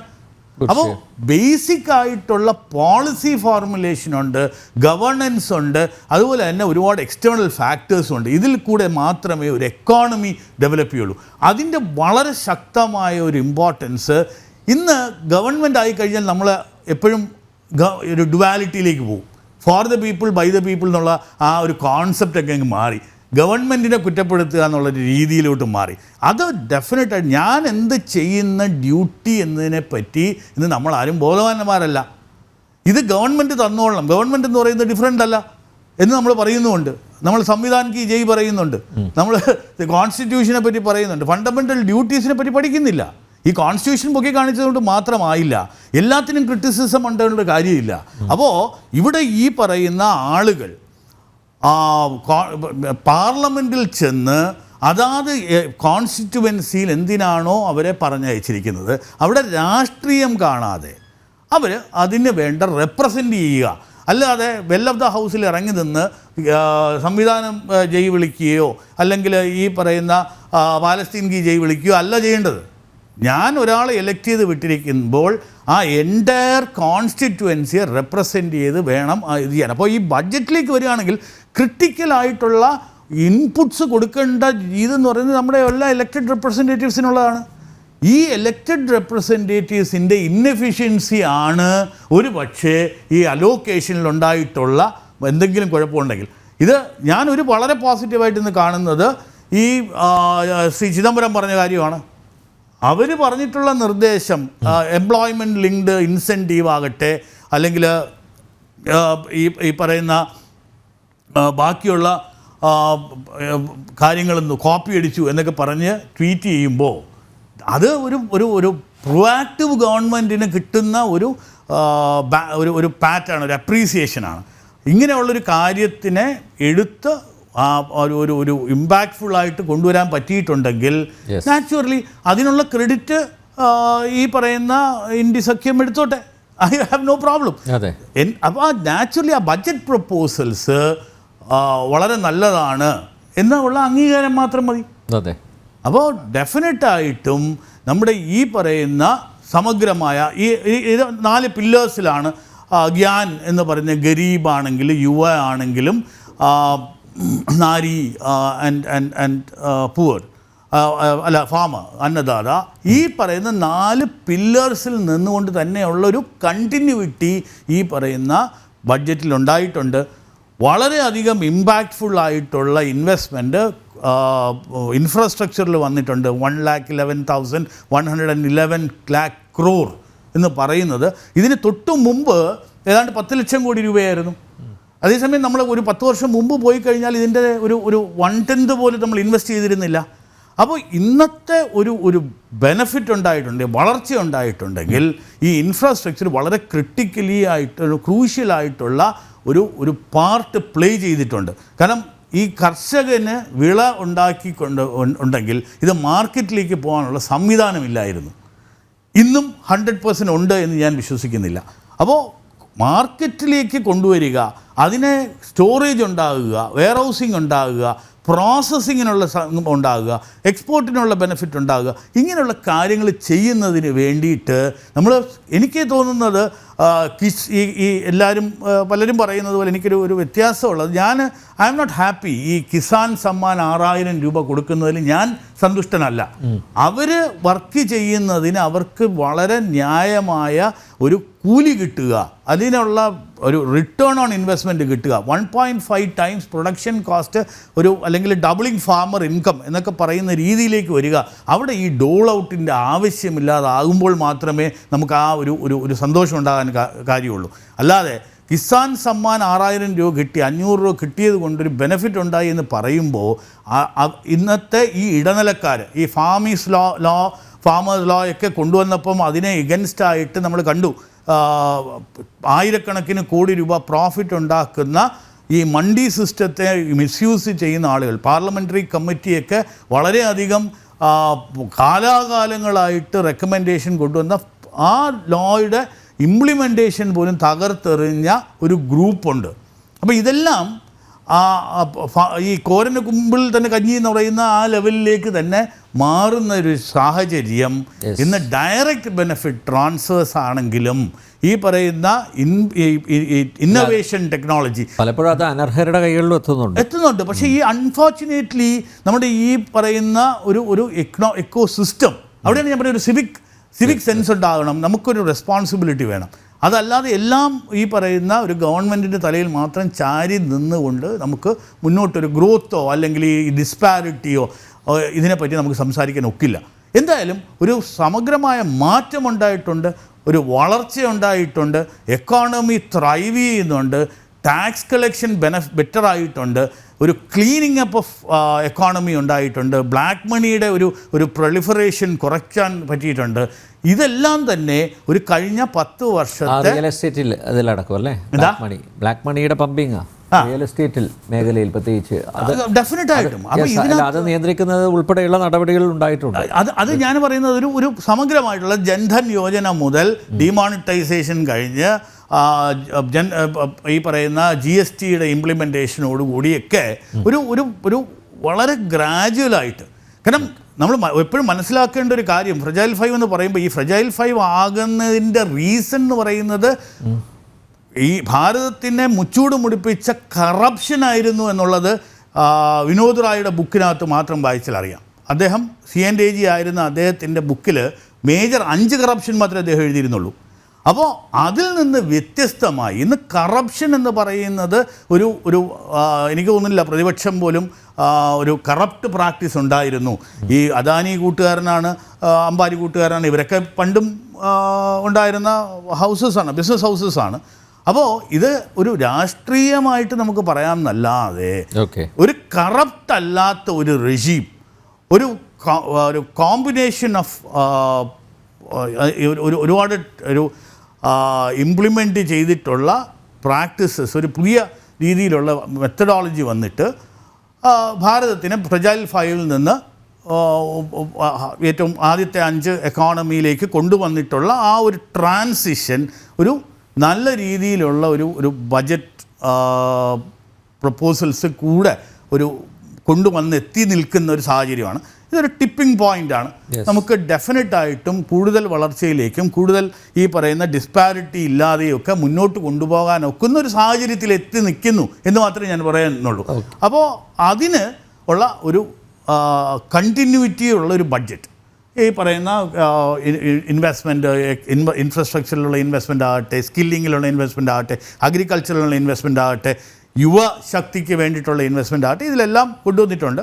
പക്ഷേ സ്റ്റിൽ നമുക്ക് 4-4.5 ലക്ഷം കോടി രൂപ ഇന്നും ഡിഫൻസ് സ്പെൻഡും മറ്റുമൊക്കെ ചെയ്യേണ്ട ആവശ്യങ്ങൾ ഉണ്ടായിട്ടുള്ളത് കൊണ്ട് അതിൻ്റേതായ കൺസ്ട്രെയിൻസ് നമുക്ക് വന്നിട്ടുണ്ട്. പക്ഷേ എന്തായാലും ഏതാണ്ട് ഒരു 50 ട്രില്യൺ എക്കോണമി, 50 ട്രില്യൻ്റെ ഒരു ബഡ്ജറ്റ് നമുക്ക് അവതരിപ്പിക്കുകയും വളരെ ഒരു ഫിസിക്കൽ ഒരു പ്രൂഡൻസോടെ നമുക്ക് ചെയ്യാൻ പറ്റുന്നത് വലിയൊരു നല്ല കാര്യമായിട്ടാണ് എനിക്ക് തോന്നിയിട്ടുള്ളത്. Okay okay. അല്ല, ഞാൻ അതിനൊന്നും മറുപടി പറഞ്ഞ് മുന്നോട്ട് വന്നേക്കുന്നില്ല. കാരണം ഒന്ന് രണ്ട് പ്രധാനപ്പെട്ട പോയിന്റ് താങ്കൾ എനിക്ക് നമുക്കൊരു പുതിയ അതിഥി കൂടെ വന്നിട്ടുണ്ട്. കാരണം അതല്ലെങ്കിൽ അത് മിസ്പ്ലേസ്ഡ് ആയി പോകും. കാരണം എന്താ വെച്ച് കഴിഞ്ഞാൽ നമ്മൾ ആ ഒരു കണക്ഷൻ ഇല്ലാതായി പോകും. അതുകൊണ്ട് ഞാൻ അതിന് അദ്ദേഹം പറഞ്ഞതിന് ചില മറുപടികൾ പറയാൻ ആഗ്രഹിക്കുകയാണ്. അത് 2-3 കാര്യങ്ങൾ പറഞ്ഞതിൽ ഏറ്റവും പ്രധാനപ്പെട്ട കാര്യം കാർഷിക മേഖലയെക്കുറിച്ചാണ്. അദ്ദേഹം ചാർട്ടേഡ് അക്കൗണ്ടൻ്റ് ആയതുകൊണ്ട് സ്വാഭാവികമായിട്ടും കണക്ക് പറയുമ്പോൾ കൃത്യമായിട്ട് അദ്ദേഹത്തിന് മനസ്സിലാവുന്നതുകൊണ്ട് ഞാൻ കണക്ക് മാത്രം പറയാം. നമുക്ക് 2019-20 നമ്മുടെ ഇതിൻ്റെ ഒരു അലോക്കേഷൻ, അഗ്രികൾച്ചർ ബജറ്റിൻ്റെ അലോക്കേഷൻ അദ്ദേഹം പറഞ്ഞു എത്രയോ ലക്ഷം ഇതിനകത്ത് അലോക്കേറ്റ് ചെയ്തിട്ടാണ്. നമുക്ക് അലോക്കേഷൻ ആദ്യം ഉണ്ടായിരുന്നത് 4.9% ആണ് ഉണ്ടായിരുന്നത് 2019-20 അലോക്കേഷൻ. അങ്ങോട്ടുള്ള കാലഘട്ടത്തിലും വലിയ കുറവില്ലാത്ത അലോക്കേഷൻസ് നമുക്കുണ്ടായിരുന്നു. ഇപ്പോഴത്തെ അലോക്കേഷൻ എത്രയാണെന്ന് അറിയാമോ? ഇപ്പോഴത്തെ അലോക്കേഷൻ എന്ന് പറയുന്നത് 2.74% ഓഫ് ദ ടോട്ടൽ ബജറ്റാണ്. ആലോചിച്ച് നോക്കണം. 2013-14 ബഡ്ജറ്ററി അലോക്കേഷൻ അഗ്രികൾച്ചർ ഞാൻ കേട്ടോണ്ടിരുന്നു. ഞാനത് കണക്ക് നോക്കിയാ പറയുന്നത് 30,000 കോടിയിൽ ഞാൻ പറയട്ടെ. 1,52,000 അങ്ങക്ക് സമയം കിട്ടിയപ്പോൾ അങ്ങ് കൃത്യമായി പറഞ്ഞു, മണിക്കൂറുകളോളം സംസാരിച്ചു, ഞാൻ എല്ലാം കേട്ടോണ്ടിരുന്നു. ഇടപെടുന്നത് ശരിയല്ല. അങ്ങ് കിട്ടുമ്പോൾ സമയം കിട്ടുള്ളൂ. ഇഷ്ടംപോലെ സമയമുണ്ട്, 9 മണിയുടെ സമയമുണ്ട്. അപ്പോൾ അതുകൊണ്ട് ഞാനിത് കൃത്യമായിട്ട് പറയുകയാണ്. ഇതിനകത്ത് എൻ്റെ കയ്യിലുള്ള കണക്ക് പ്രകാരം നോക്കൂ, പെർസെൻറ്റേജ് എന്ന് പറയുന്നതല്ലേ നമ്പേഴ്സ് എന്ന് പറഞ്ഞു. ഞാൻ അങ്ങോട്ട് പറഞ്ഞു തരേണ്ട കാര്യമില്ലല്ലോ. ഈ പെർസെൻറ്റേജ് എന്ന് പറയുന്നത് ടോട്ടൽ ഇതിന്റെ നമ്പേഴ്സിന്റെ വെച്ചിട്ടല്ലേ പറയുന്നത്. അപ്പൊ 4.9% നമ്പറുകളോട് അല്ല, അതാണ് അതുകൊണ്ടാണ് ഞാൻ നമ്പർ പറയുന്നത്. ഞാൻ പുള്ളിക്ക് നമ്പർ താല്പര്യമുള്ളതാണ് ഞാൻ നമ്പർ പറയുന്നത്. അപ്പൊ 2.74% എന്ന് പറയുമ്പോൾ ഈ രാജ്യത്തിന്റെ 50 അല്ലെങ്കിൽ ഏറ്റവും കൂടുതൽ നമ്മുടെ രാജ്യത്ത് ആളുകൾ ഇടപെട്ട് നിൽക്കുന്ന മേഖലയാണ് കാർഷിക മേഖല ഇപ്പോഴും. അല്ല, സംശയമുണ്ടോ? അങ്ങനെ സംശയമില്ലല്ലോ. ആ ഇതിനകത്ത് പോലും ഇപ്പോഴുള്ള ഈ ബജറ്റിലെ അലോക്കേഷൻ ഈസ് 2.74% ആണ്. അപ്പോൾ അത് നമ്മൾ പറയുമ്പോൾ അതിനോടൊപ്പം ചേർത്ത് വായിക്കേണ്ട ഒരു പ്രധാനപ്പെട്ട കാര്യമാണ് MSP, മിനിമം സപ്പോർട്ട് പ്രൈസ് എന്ന് പറയുന്നത് ഉണ്ടാകുമെന്ന പ്രഖ്യാപനം പ്രധാനമന്ത്രി ഈ ബജറ്റിന് മുമ്പടക്കമുള്ള സമയങ്ങളിൽ ഇവിടെ തെരഞ്ഞെടുപ്പ് അടക്കം പറഞ്ഞിട്ടുണ്ട്. പക്ഷേ അതിനെക്കുറിച്ച് സ്വാമിനാഥൻ കമ്മീഷൻ എന്നൊരു കമ്മീഷൻ ഉണ്ടായിട്ടുണ്ട്, താങ്കൾക്ക് അറിയാമായിരിക്കും. അവർ മുന്നോട്ട് വെച്ചൊരു ഫോർമുലയുണ്ട് MSPയെ സംബന്ധിച്ചിടത്തോളം. അതൊക്കെ ശ്രീ ധൻരാജ് അടക്കമുള്ള ആളുകൾക്ക് വളരെ കൃത്യമായി പറയാൻ സാധിക്കും. ഞാനൊരു എക്കണോമിസ്റ്റ് അല്ലാത്തതുകൊണ്ട് ഞാൻ ആ മേഖലയിൽ കിടക്കുന്നില്ല. അപ്പോൾ സ്വാമിനാഥൻ കമ്മീഷൻ അടക്കം മുന്നോട്ട് വെച്ചിരിക്കുന്ന MSP അത് കിട്ടിയിട്ടേ കാര്യമുള്ളൂ. അല്ലാതെ നിങ്ങൾ പറയുന്നത് പോലെ ഇപ്പോൾ സർക്കാർ പറയുന്നത് പോലെ ഞങ്ങൾ MSP കൊടുക്കുമെന്ന് പറഞ്ഞിട്ട് കാര്യമൊന്നുമില്ലല്ലോ. അവർ പറഞ്ഞിരിക്കുന്ന ഫോർമുല ഞാൻ മനസ്സിലാക്കുന്നത് C2 + 50% എന്ന് പറയുന്നതാണ്. റെൻ്റ് അടക്കമുള്ള കാര്യങ്ങളുമായി ബന്ധപ്പെടുത്തി അതിൻ്റെ വരുമാനം അടക്കമുള്ള കാര്യങ്ങളുമായിട്ട് ബന്ധപ്പെട്ടൊരു ഫോർമുലയാണ് അദ്ദേഹം മുന്നോട്ട് വെച്ചിട്ടുള്ളത്. അത് കൊടുക്കണമെന്ന് പറഞ്ഞു. അതിനെക്കുറിച്ച് ഒരു അക്ഷരം ഈ ബജറ്റിന്മേലുള്ള ചർച്ചയ്ക്ക് ശേഷം ഉണ്ടാവട്ടെ. നമ്മളിപ്പോൾ അങ്ങനെ പറയാൻ പറ്റുമോ ശ്രീ? അല്ലേ, നമ്മളിപ്പോൾ ഇവിടെ പറഞ്ഞുകൊണ്ടിരിക്കുന്നത് എന്താ? ഇന്ന് അവതരിപ്പിക്കപ്പെട്ട ബജറ്റ്, അതിന് ചർച്ചയുടെ ബാക്കി പിന്നെ പലതും ഉണ്ടാവും, ഇനി അനുബന്ധമായി പലതും പറയുമായിരിക്കും. പക്ഷേ കോൺഗ്രസിന്റെ പ്രകടന പത്രികയിലുള്ള നിർദ്ദേശം പോലും ആ നിർദ്ദേശമാണ് അടുത്ത് പറയാൻ പോകുന്നത്. അതാണ് ഇപ്പൊ അദ്ദേഹം പറഞ്ഞെന്താ? ഞങ്ങൾ പറഞ്ഞത് 5000 ഇന്റേൺഷിപ്പിനെ കുറിച്ചാണല്ലോ പറഞ്ഞത്. ഞങ്ങൾ എന്താ പറയുന്നത് അറിയോ? നിങ്ങളിപ്പോൾ 5000 രൂപ വെച്ച് കൊടുക്കുമെന്ന് പറഞ്ഞു, 60,000 രൂപ. ഞങ്ങൾ 1 ലക്ഷം രൂപയുടെ കാര്യമാണ് പറഞ്ഞിരിക്കുന്നത്. 1 ലക്ഷം രൂപയാണ് നമ്മൾ കൊടുക്കുമെന്ന് പറഞ്ഞാൽ ഞങ്ങളുടെ അടുത്ത് വെച്ച് നോക്കുക. അതിനകത്ത് ഞങ്ങൾ പറഞ്ഞിരിക്കുന്ന ഞങ്ങളുടെ ഈ പറയുന്ന പ്രകടന പത്രികയിൽ 1 ലക്ഷം രൂപയാണ് ഈ ചെറുപ്പക്കാർക്കടക്കം കൊടുക്കുമെന്ന് പറഞ്ഞിരിക്കുന്നിടത്താണ് നിങ്ങൾ 60,000 രൂപ കൊടുക്കുമെന്ന് പറഞ്ഞിട്ട് ഞാൻ പറയട്ടെ ഒരു കാര്യം. നിങ്ങൾ രണ്ടുപേരും കൂടി ഞാൻ പറഞ്ഞപ്പോൾ നിങ്ങൾ പറഞ്ഞപ്പോൾ ശ്രീ രഞ്ജിത്ത് കാർത്തികൻ പറഞ്ഞപ്പോൾ താങ്കൾ ഇടപെട്ടില്ല, എല്ലാം കേട്ടോണ്ടിരുന്നു. സന്തോഷമുള്ള കാര്യമാണ്. പക്ഷേ ഞാൻ പറയുമ്പോഴും ആ ഒരു ബാധ്യത കാണിക്കുക എന്നുള്ളതാണ് പ്രധാനപ്പെട്ട കാര്യം. അപ്പോൾ അതിനകത്ത് ഞങ്ങൾ ഈ കൈരളി ചാനലിൽ പോകുമ്പോൾ അവിടെ പറയുന്ന ഒരു പ്രധാനപ്പെട്ട പ്രശ്നം അവർ പറയാൻ സമ്മതിക്കത്തില്ല എന്നുള്ളതാണ്. ഇവിടെ അങ്ങനെ ഒരു പ്രശ്നം ഇല്ലായിരുന്നു, ഞാൻ പറയട്ടെ. പക്ഷേ ഇപ്പോൾ ഞാൻ യാഥാർത്ഥ്യങ്ങൾ പറയുമ്പോൾ അതിനകത്ത് കയറി ഇടപെടുന്നു. അപ്പോൾ അതിനകത്ത് ഞാനിന്ന് കംപ്ലീറ്റ് ചെയ്യട്ടെ. അപ്പോൾ ഇതിനകത്ത് പ്രശ്നം എന്താണ്? ഇതിനകത്തുള്ള പ്രധാനപ്പെട്ട പ്രശ്നം എന്ന് പറയുന്നത് ഈ കർഷകരെ ഈ ബജറ്റിൽ കണ്ടിട്ടില്ല എന്ന് മാത്രമല്ല, ഇന്റേൺഷിപ്പ് നിങ്ങൾ പറഞ്ഞു ഞങ്ങൾ നല്ല കാര്യമല്ലേ. ശ്രീ രഞ്ജിത്ത് കാർത്തികൻ പറഞ്ഞു നല്ല കാര്യം എടുക്കുന്നതിന് കുഴപ്പമെന്താ, എടുത്തോളൂ, പക്ഷെ പൂർണ്ണമായിട്ട് നടപ്പാക്കണം. ഈ 1 ലക്ഷം രൂപ ഞങ്ങൾ കൊടുക്കുമെന്ന് പറയുന്നിടത്ത് നിങ്ങൾ 60,000 കൊടുത്തിട്ട് ഞങ്ങൾ ഇന്ത്യ സഖ്യം പറഞ്ഞ കാര്യം ഞങ്ങൾ എടുത്തു എന്ന് പറഞ്ഞിട്ട് വല്ല കാര്യമുണ്ടോ? ഒരു കാര്യമില്ല. ഇതൊരു പുതിയ ചുവടുവയ്പ്പാണ്. അല്ലേ ഈ രണ്ടും കൂടെ പറയില്ലേ? ഏതെങ്കിലും ഒരെണ്ണം പറഞ്ഞു നിർത്തുക എന്നുള്ളതാണ്. അപ്പൊ ഞാനിത് പറയുന്നത് ശ്രീ രഞ്ജിത്ത് കാർത്തികേയൻ വളരെ ആവേശഭരിതനായി ഈ കാര്യങ്ങൾ പറയുമ്പം അതിനകത്ത് ഒരു മറുവശം ഉണ്ടെന്നുള്ളത് പ്രേക്ഷകർ കേൾക്കണമല്ലോ. അതുകൊണ്ടാണ് ഞാനിത് വളരെ കൃത്യമായി പറയുന്നത്. അപ്പൊ അതുകൊണ്ട് ഞങ്ങൾ പറഞ്ഞ കാര്യം എടുത്തു, അതിനകത്ത് ഞങ്ങൾ ചെയ്തു എന്നൊക്കെ പറയുമ്പോൾ ഞങ്ങൾ 1 ലക്ഷം രൂപ കൊടുക്കുമെന്ന് പറഞ്ഞെടുത്ത് 60,000 രൂപ കൊടുത്തിട്ട് ഞങ്ങളിത് കൊടുത്തല്ലോ എന്ന് പറയുന്നിടത്താണ്. ഇനി മൂന്നാമത് വളരെ പ്രധാനപ്പെട്ട ഒരു കാര്യം കൂടി നമ്മൾ മനസ്സിലാക്കണം. നോക്കൂ, ചാർട്ടേഡ് അക്കൗണ്ട് എന്ന നിലയിൽ അദ്ദേഹം ഏറ്റവും കൂടുതൽ സഹായിക്കുന്ന ആളുകൾ എന്ന് പറയുന്നത് ഈ രാജ്യത്തെ ഈ ഇൻകം ടാക്സ് പേ ചെയ്യുന്ന സാലറീഡ് ആയിട്ടുള്ള ആളുകൾ ഒരുപാട് സഹായിക്കുന്ന ആളാണ് ശ്രീ രഞ്ജിത്ത് കാർത്തികൻ. എന്താ അവസ്ഥ നോക്കൂ, ഒരു ജുംല നമ്മൾ പറയും, ഹിന്ദിയിൽ ഇതിനെ ജുംല എന്ന് പറയുക, കണ്ണി പൊടിയിടുക എന്ന് മലയാളത്തിൽ പറയും. ഇതിനകത്ത് 3 ലക്ഷം രൂപ വരെ ടാക്സ് ഇല്ല. കഴിഞ്ഞ വർഷം ഇത് തന്നെയാണ് അവസ്ഥ. ഈ വർഷവും അതിനകത്ത് മാറ്റം വന്നിട്ടില്ല. ആകപ്പാടെ മാറ്റം വരുത്തിയിരിക്കുന്നത് 7 ലക്ഷം എന്ന് പറയുന്നതും അതോടൊപ്പം 10 ലക്ഷം എന്ന് പറയുന്നിടത്താണ് മന്ത്രി. അല്ല, 7 ലക്ഷത്തിലാണ് ഒരു പ്രധാനപ്പെട്ട മാറ്റം. 6-ൽ നിന്ന് 7 ആക്കിയിരിക്കുന്നു. ബാക്കി വരുന്ന ആളുകൾക്ക് 15%, 30% ടാക്സ് ഇറക്കുന്നു, 20%. ആർക്ക് എന്ത് ഗുണം നെയ് ഒരു പ്രയാസം. ഇനി അത് ആർക്കാ കിട്ടുന്നത്? ഈ പറയുന്ന ഇടയ്ക്കുണ്ടായ ആ മാറ്റം 20% എന്ന് പറയുന്നത് നടക്കുന്നതെന്ന് പറഞ്ഞാൽ ന്യൂ റെയിമിൽ വരുന്ന ആളുകൾക്ക് മാത്രമാണ്. ആ ന്യൂ റെജീം സെലക്ട് ചെയ്യുന്ന ആളുകൾ, ഇവിടുത്തെ 90% ആളുകൾ അദ്ദേഹത്തെ അറിയാത്തതല്ല, ഭവന വായ്പ എടുത്ത് മുന്നോട്ട് പോകുന്ന ആളുകളാണ് അല്ലേ? പറഞ്ഞോട്ടെ, ഭവന വായ്പ എടുത്ത് മുന്നോട്ട് പോകുന്ന ആളുകളാണ്. ഈ ഭവന വായ്പ എടുക്കുന്ന ആളുകൾ മുഴുവൻ ഓൾഡ് റെജിമിൽ പെടുന്ന ആളുകളാണ്. അവരൊരു കാരണവശാലും ന്യൂ റെജിമിലേക്ക് പോകത്തില്ല. അപ്പോൾ സ്വാഭാവികമായിട്ടും ഇൻകം ടാക്സിൽ എന്തെങ്കിലും ഒരു ആനുകൂല്യം ലഭിക്കും എന്ന് വിചാരിച്ച് ഇവിടുത്തെ സാധാരണക്കാരൻ സാലറീഡ് ആയിട്ടുള്ള ആളുകൾ അവൻ്റെ നിന്നാണ് ഈ മൊത്തം ഞെക്കിപ്പിഴിഞ്ഞ് വാങ്ങിക്കുന്നത്.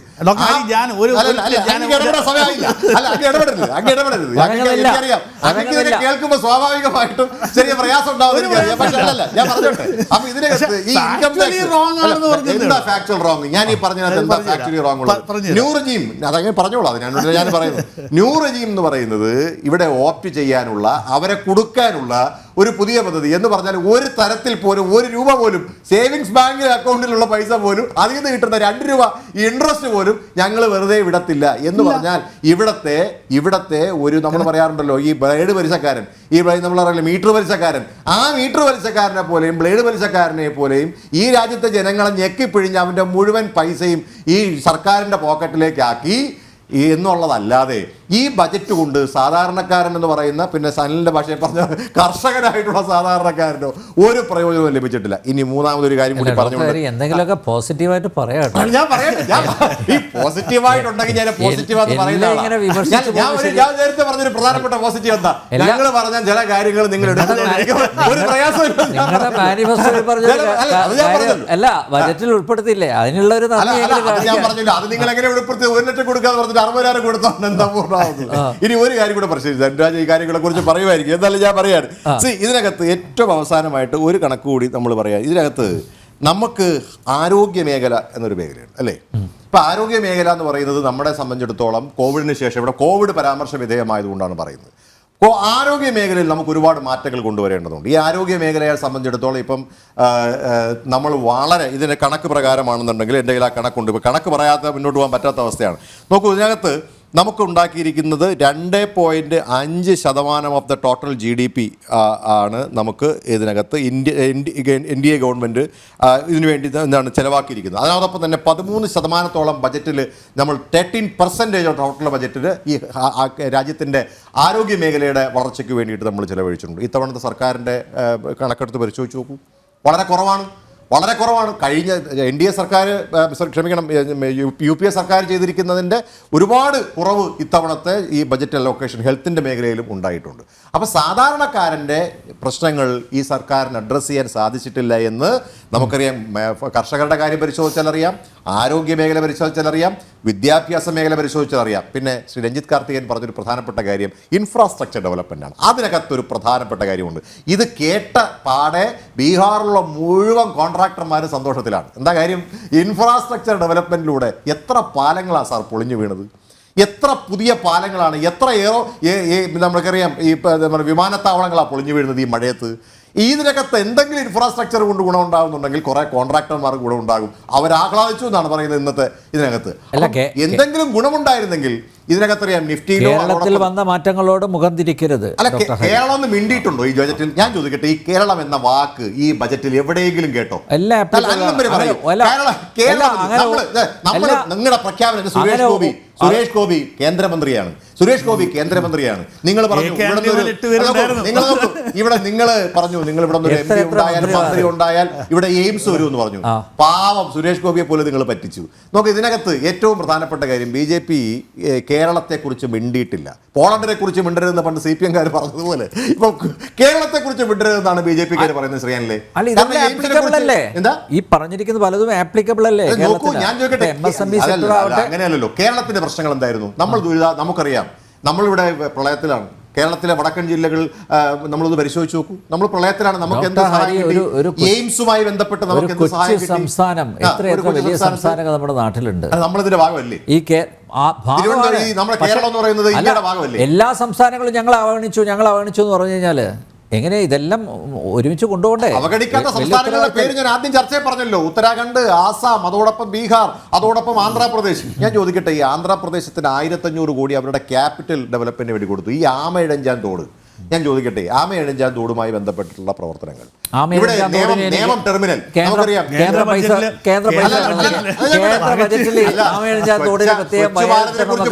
രാജീവ് കാർത്തികേയൻ പറഞ്ഞത് ആമയിഴഞ്ചാൻ തോടിന്റെ ഉദാഹരണമാണ്. അപ്പൊ നിങ്ങൾക്ക് ഇവിടെ മാറ്റങ്ങൾ കൊണ്ടുവരാനുള്ള എന്തെല്ലാം പദ്ധതികൾ കൊണ്ടുവരാൻ പറ്റുന്നു? ഒരു വാക്ക് കേരളം എന്ന ബജറ്റിൽ ഉണ്ടെങ്കിൽ പല ഫണ്ടും ലാപ്സ് ആയി പോകുന്നു. അല്ല, ഞാൻ ആ ലാപ്സിന്റെ കണക്ക് പറയാം. 1,00,000 റിപ്പോർട്ടുകൾ കൊടുക്കുന്നില്ല. 1,18,000 കോടി രൂപയാണ് പ്രാഥമിക വിദ്യാഭ്യാസത്തിന് വേണ്ടി അല്ലെങ്കിൽ വിദ്യാഭ്യാസ മേഖലയ്ക്ക് വേണ്ടി കഴിഞ്ഞ തവണ അലോക്കേറ്റ് ചെയ്തിരുന്നെങ്കിൽ ചെലവഴിച്ചത് 1,08,000 കോടി. ആ കണക്കൂടെ ഞാൻ പറയാനല്ലേ. അപ്പൊ അതുകൊണ്ട് ഇത് നമ്മൾ പറയാൻ ചെലവഴിക്കാത്തതാണ് ഞാൻ പറഞ്ഞത്. കേന്ദ്ര ഗവൺമെന്റ് ചെലവഴിക്കാത്ത കണക്കാണ് പറയുന്നത്. അപ്പൊ അതുകൊണ്ട് ഈ പറഞ്ഞ കാര്യങ്ങളൊന്നും ഒരു വാസ്തവുമില്ല. ഇതൊക്കെ ഇങ്ങനെ പറയാനുള്ളതല്ല. കൂടി ഒരു കുഴപ്പമില്ല. യെസ്, ശ്രീ ധനുരാജ്, ഇക്കുറിയും കേരളത്തെ അവഗണിച്ചു എന്ന ആക്ഷേപം ഉയർന്നിരിക്കുന്നു. കഴിഞ്ഞ ദിവസം ധനകാര്യമന്ത്രി കെ എൻ ബാലഗോപാൽ പറഞ്ഞത് 24,000 കോടി രൂപയുടെ പ്രത്യേക പാക്കേജ് അത് ആവശ്യപ്പെട്ടു. വിഴിഞ്ഞത്തിന് 5,000 കോടി വകയിരുത്തണമെന്നാവശ്യപ്പെട്ടു. കേരളിന് ഇപ്പോഴും ആ സ്വപ്നം കൊണ്ട് നടക്കുക, അതിന് പണം വകയിരുത്തണമെന്ന് ആവശ്യപ്പെട്ടു. അതുപോലെ തലശ്ശേരി, മൈസൂരു, നിലമ്പൂർ, നഞ്ചൻകുണ്ട് റെയിൽപാത അതിന് അലൊക്കേഷൻ വേണമെന്ന് പറഞ്ഞു. റബ്ബറിൻ്റെ താങ്ങുവില 250 രൂപയാക്കണമെന്ന് ആവശ്യപ്പെട്ടു. ആരോഗ്യ മേഖലയ്ക്ക് 725 കോടി വേണമെന്ന് ആവശ്യപ്പെട്ടു. അങ്ങനെ കോടികൾ ആവശ്യപ്പെട്ടതാണ്, പക്ഷേ ഒന്നും തന്നില്ല. പരിദേവനവുമായിട്ട് മുഖ്യമന്ത്രി അടക്കമുള്ളവർ ഇറങ്ങിയിട്ടുണ്ട്. പൊതുവിൽ ഈ ബജറ്റിനെ എങ്ങനെയാണ് താങ്കൾ വിലയിരുത്തുന്നത്?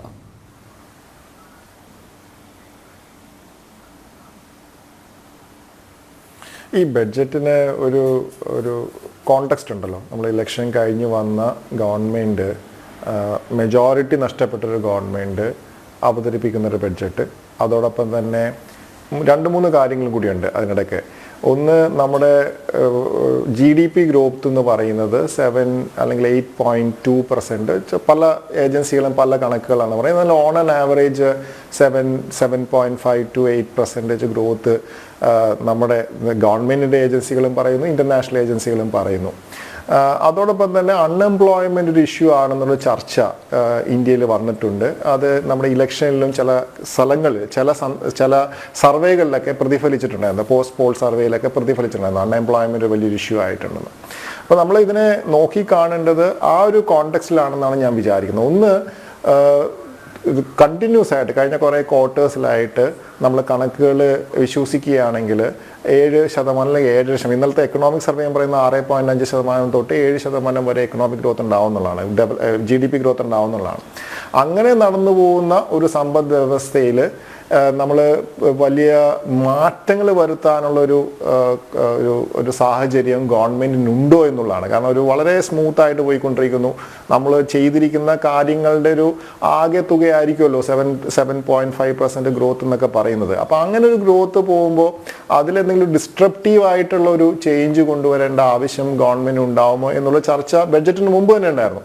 എനിക്ക് തോന്നുന്നു നമ്മളിപ്പോൾ കഴിഞ്ഞ ഈ ഇന്റീരിയം ബഡ്ജറ്റിൽ നിന്നും ഈ ബഡ്ജറ്റിലേക്ക് നോക്കുമ്പോൾ, ഞാൻ അതിൻ്റെ കണക്കുകൾ നോക്കുമ്പോൾ ചില കാര്യങ്ങളിൽ മാത്രമേ ഉള്ളൂ വ്യത്യാസങ്ങൾ വരുന്നുള്ളൂ. ബാക്കിയെല്ലാ അലോക്കേഷനും അതേപോലെ തന്നെയാണ് മെയിൻറ്റെയിൻ ചെയ്തിരിക്കുന്നത്. അപ്പോൾ അത് സൂചിപ്പിക്കുന്നത് ഗവൺമെൻറ് കുറച്ച് കംഫോർട്ടബിൾ പൊസിഷനാണ്. പ്രത്യേകിച്ച് റിസർവ് ബാങ്ക് ഓഫ് ഇന്ത്യ 1 ലക്ഷം കോടിയിലധികം രൂപ അവർക്ക് ഡിവിഡൻഡ് ഒക്കെ കൊടുത്തു. അപ്പോൾ അത് ഉപയോഗിച്ച് ഗവൺമെൻറ് ചെയ്തിരിക്കുന്നത് ഒരു ഫിസിക്കൽ പ്രൂഡൻസ് എന്ന നിലയിൽ 4.9 5.2-ൽ നിന്നും 4.9-ലേക്ക് നമ്മുടെ ധനകാര്യസ്ഥിതി മെച്ചപ്പെടുത്തുന്ന രീതിയിലേക്കാണ് ധനകാര്യമന്ത്രി പ്രഖ്യാപിച്ചിരിക്കുന്നത്. അതൊരു പക്ഷേ ഒരു ഇന്റർനാഷണൽ ലെവലിൽ ഇന്ത്യയുടെ ഇമേജിന് വലിയ മുൻതൂക്കം കൊടുക്കുമെന്നാണ് ഞാൻ വിചാരിക്കുന്നത്. കാരണം ഡിസിപ്ലിൻഡ് ആയിട്ട്, പ്രത്യേകിച്ച് ഈ നമ്മുടെ ധനകാര്യമന്ത്രി കഴിഞ്ഞ ഇപ്പോൾ 7ാമത്തെ ബഡ്ജറ്റാണല്ലോ അവതരിപ്പിക്കുന്നത്. അപ്പോൾ നമ്മൾ ഇതിനെ നോക്കിക്കാണുമ്പോൾ കഴിഞ്ഞ കുറേ വർഷങ്ങളായി വളരെ ഡിസിപ്ലിന് മുൻതൂക്കം കൊടുക്കുന്ന ഒരു ധനകാര്യമന്ത്രിയും ധനകാര്യ വകുപ്പും, അല്ലെങ്കിൽ അതാണ് ഗവൺമെന്റിന് നയം എന്നാണ് നമുക്ക് മനസ്സിലാകുന്നത്. രണ്ടാമത്തെ കാര്യം, ഞാൻ മുമ്പ് പറഞ്ഞതുപോലെ തന്നെ എംപ്ലോയ്മെന്റ് ഇഷ്യൂസ് ഇന്ത്യയിലുണ്ട് എന്ന് പൊതുവെ സാമ്പത്തിക വിദഗ്ധരും പൊളിറ്റിക്കൽ ഒബ്സർവേഴ്സേഴ്സൊക്കെ കമൻറ്റ് ചെയ്ത് പോന്നിട്ടുണ്ട്. അപ്പോൾ അതിനെ നേരിടുന്ന രീതിയിലാണ് എനിക്ക് തോന്നുന്നത് ഈ ഇന്റേൺഷിപ്പ്, അപ്രന്റീസ്ഷിപ്പ് തുടങ്ങിയ കാര്യങ്ങളൊക്കെ ഇന്ന് പ്രഖ്യാപിച്ചിരിക്കുന്നത്. അപ്പോൾ അത് എനിക്കതിൽ എഗ്രിമെൻറ്റും ഡിസഗ്രിമെൻറ്റും ഉണ്ട്. അതായത് ഇപ്പോൾ ചില കാര്യങ്ങൾ, ഇപ്പോൾ 500 കമ്പനികൾ ഇന്ത്യയിലെ ഏറ്റവും, അത് ഏത് കമ്പനികളാണെന്ന് എനിക്കിപ്പോഴും മനസ്സിലായില്ല. അത് നമ്മുടെ പബ്ലിക് സെക്ടർ എൻ്റർപ്രൈസസിലാണോ പ്രൈവറ്റ് കമ്പനികളാണോ അല്ലെങ്കിൽ ഏത് രീതിയിലാണ് ആ കമ്പനികളെ തിരഞ്ഞെടുക്കുന്ന കാര്യത്തിൽ എനിക്ക് ഡോക്യുമെൻ്റ് വായിച്ചിട്ട് മനസ്സിലായില്ല. ഒരുപക്ഷെ അതിൻ്റെ സൂചനകൾ ഡോക്യുമെൻറ്റ്സിൽ കണ്ടേക്കാം. അപ്പോൾ അതിൽ 500 കമ്പനികളിലായിട്ട് ഏകദേശം 1 കോടിയിലധികം ആൾക്കാരെ ഈ വർഷം ഇന്റേൺഷിപ്പിന് അയക്കുന്നു. 1 വർഷത്തേക്ക് അയക്കുന്നു. അവർക്ക് 5000 രൂപ കൊടുക്കുന്നു. ഒറ്റത്തവണയായിട്ട് 6000 രൂപ കൊടുക്കുന്നു. ബാക്കി എല്ലാ മാസങ്ങളും 5000 രൂപ കൊടുക്കുന്നുള്ള പ്രഖ്യാപനങ്ങളൊക്കെ വന്നിട്ടുണ്ട്. അത് ഒരുപക്ഷെ ഈ അൺഎംപ്ലോയ്മെന്റ് എന്ന കാര്യം ഒരു പൊളിറ്റിക്കൽ ഇഷ്യൂ ആണ്, പൊളിറ്റിക്കൽ ഇക്കണോമിയിലെ ഒരു പ്രധാനപ്പെട്ട ഇഷ്യൂ ആണെന്ന് ഗവൺമെന്റ് അംഗീകരിക്കുന്നു എന്നുള്ള സൂചനയും കൂടിയാണ്. അവർ അതിനെപ്പറ്റി കൺസേൺഡ് ആണ്, അതിന് പ്രതിവിധി കാണേണ്ട ഒരു കാര്യമാണെന്ന് ഗവൺമെന്റ് മനസ്സിലാക്കുന്നു. അതിൻ്റെ ഒരു ആദ്യ സൂചനയായിട്ട് ഇത് കടക്കുന്നു. കാരണം ഞാൻ ഈ ആദ്യ സൂചന എന്ന് പറയുന്നതിന്റെ കാരണം നമ്മൾ 2 കാര്യങ്ങളാണ്. ഒന്ന്, ധനകാര്യമന്ത്രിയുടെ സ്പീച്ചിൽ തന്നെ പറഞ്ഞായിരുന്നു നമ്മളിതൊരു ലോങ് ടേം പ്ലാൻ, ഒരു മീഡിയം ടേം, ലോങ് ടേം എന്നല്ല മീഡിയം ടേം, അടുത്തൊരു 5 വർഷത്തേക്കുള്ള ഗവൺമെന്റ് സർക്കാർ, ഇപ്പോൾ ഇലക്ടഡ് ഗവൺമെന്റ് അടുത്ത 5 വർഷം ഉണ്ടല്ലോ, അപ്പോൾ 5 വർഷത്തേക്കുള്ളൊരു പ്ലാൻ എന്ന നിലയിൽ ഞങ്ങളിത് അവതരിപ്പിക്കുന്നു എന്നാണ് അവർ അതിൻ്റെ സ്പീച്ചിൽ പറഞ്ഞത്.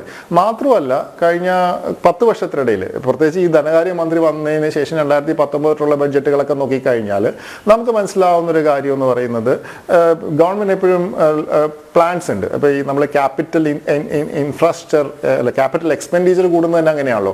2 ലക്ഷം കോടി നിന്ന് മാറി വർദ്ധിച്ചാണ് കഴിഞ്ഞ 5 വർഷം കൊണ്ട് ഈ 10,000 അല്ലെങ്കിൽ 10 ലക്ഷം കോടി 11 ലക്ഷം കോടി രൂപയിലേക്ക് ഇന്ന് മാറിയിരിക്കുന്നത്.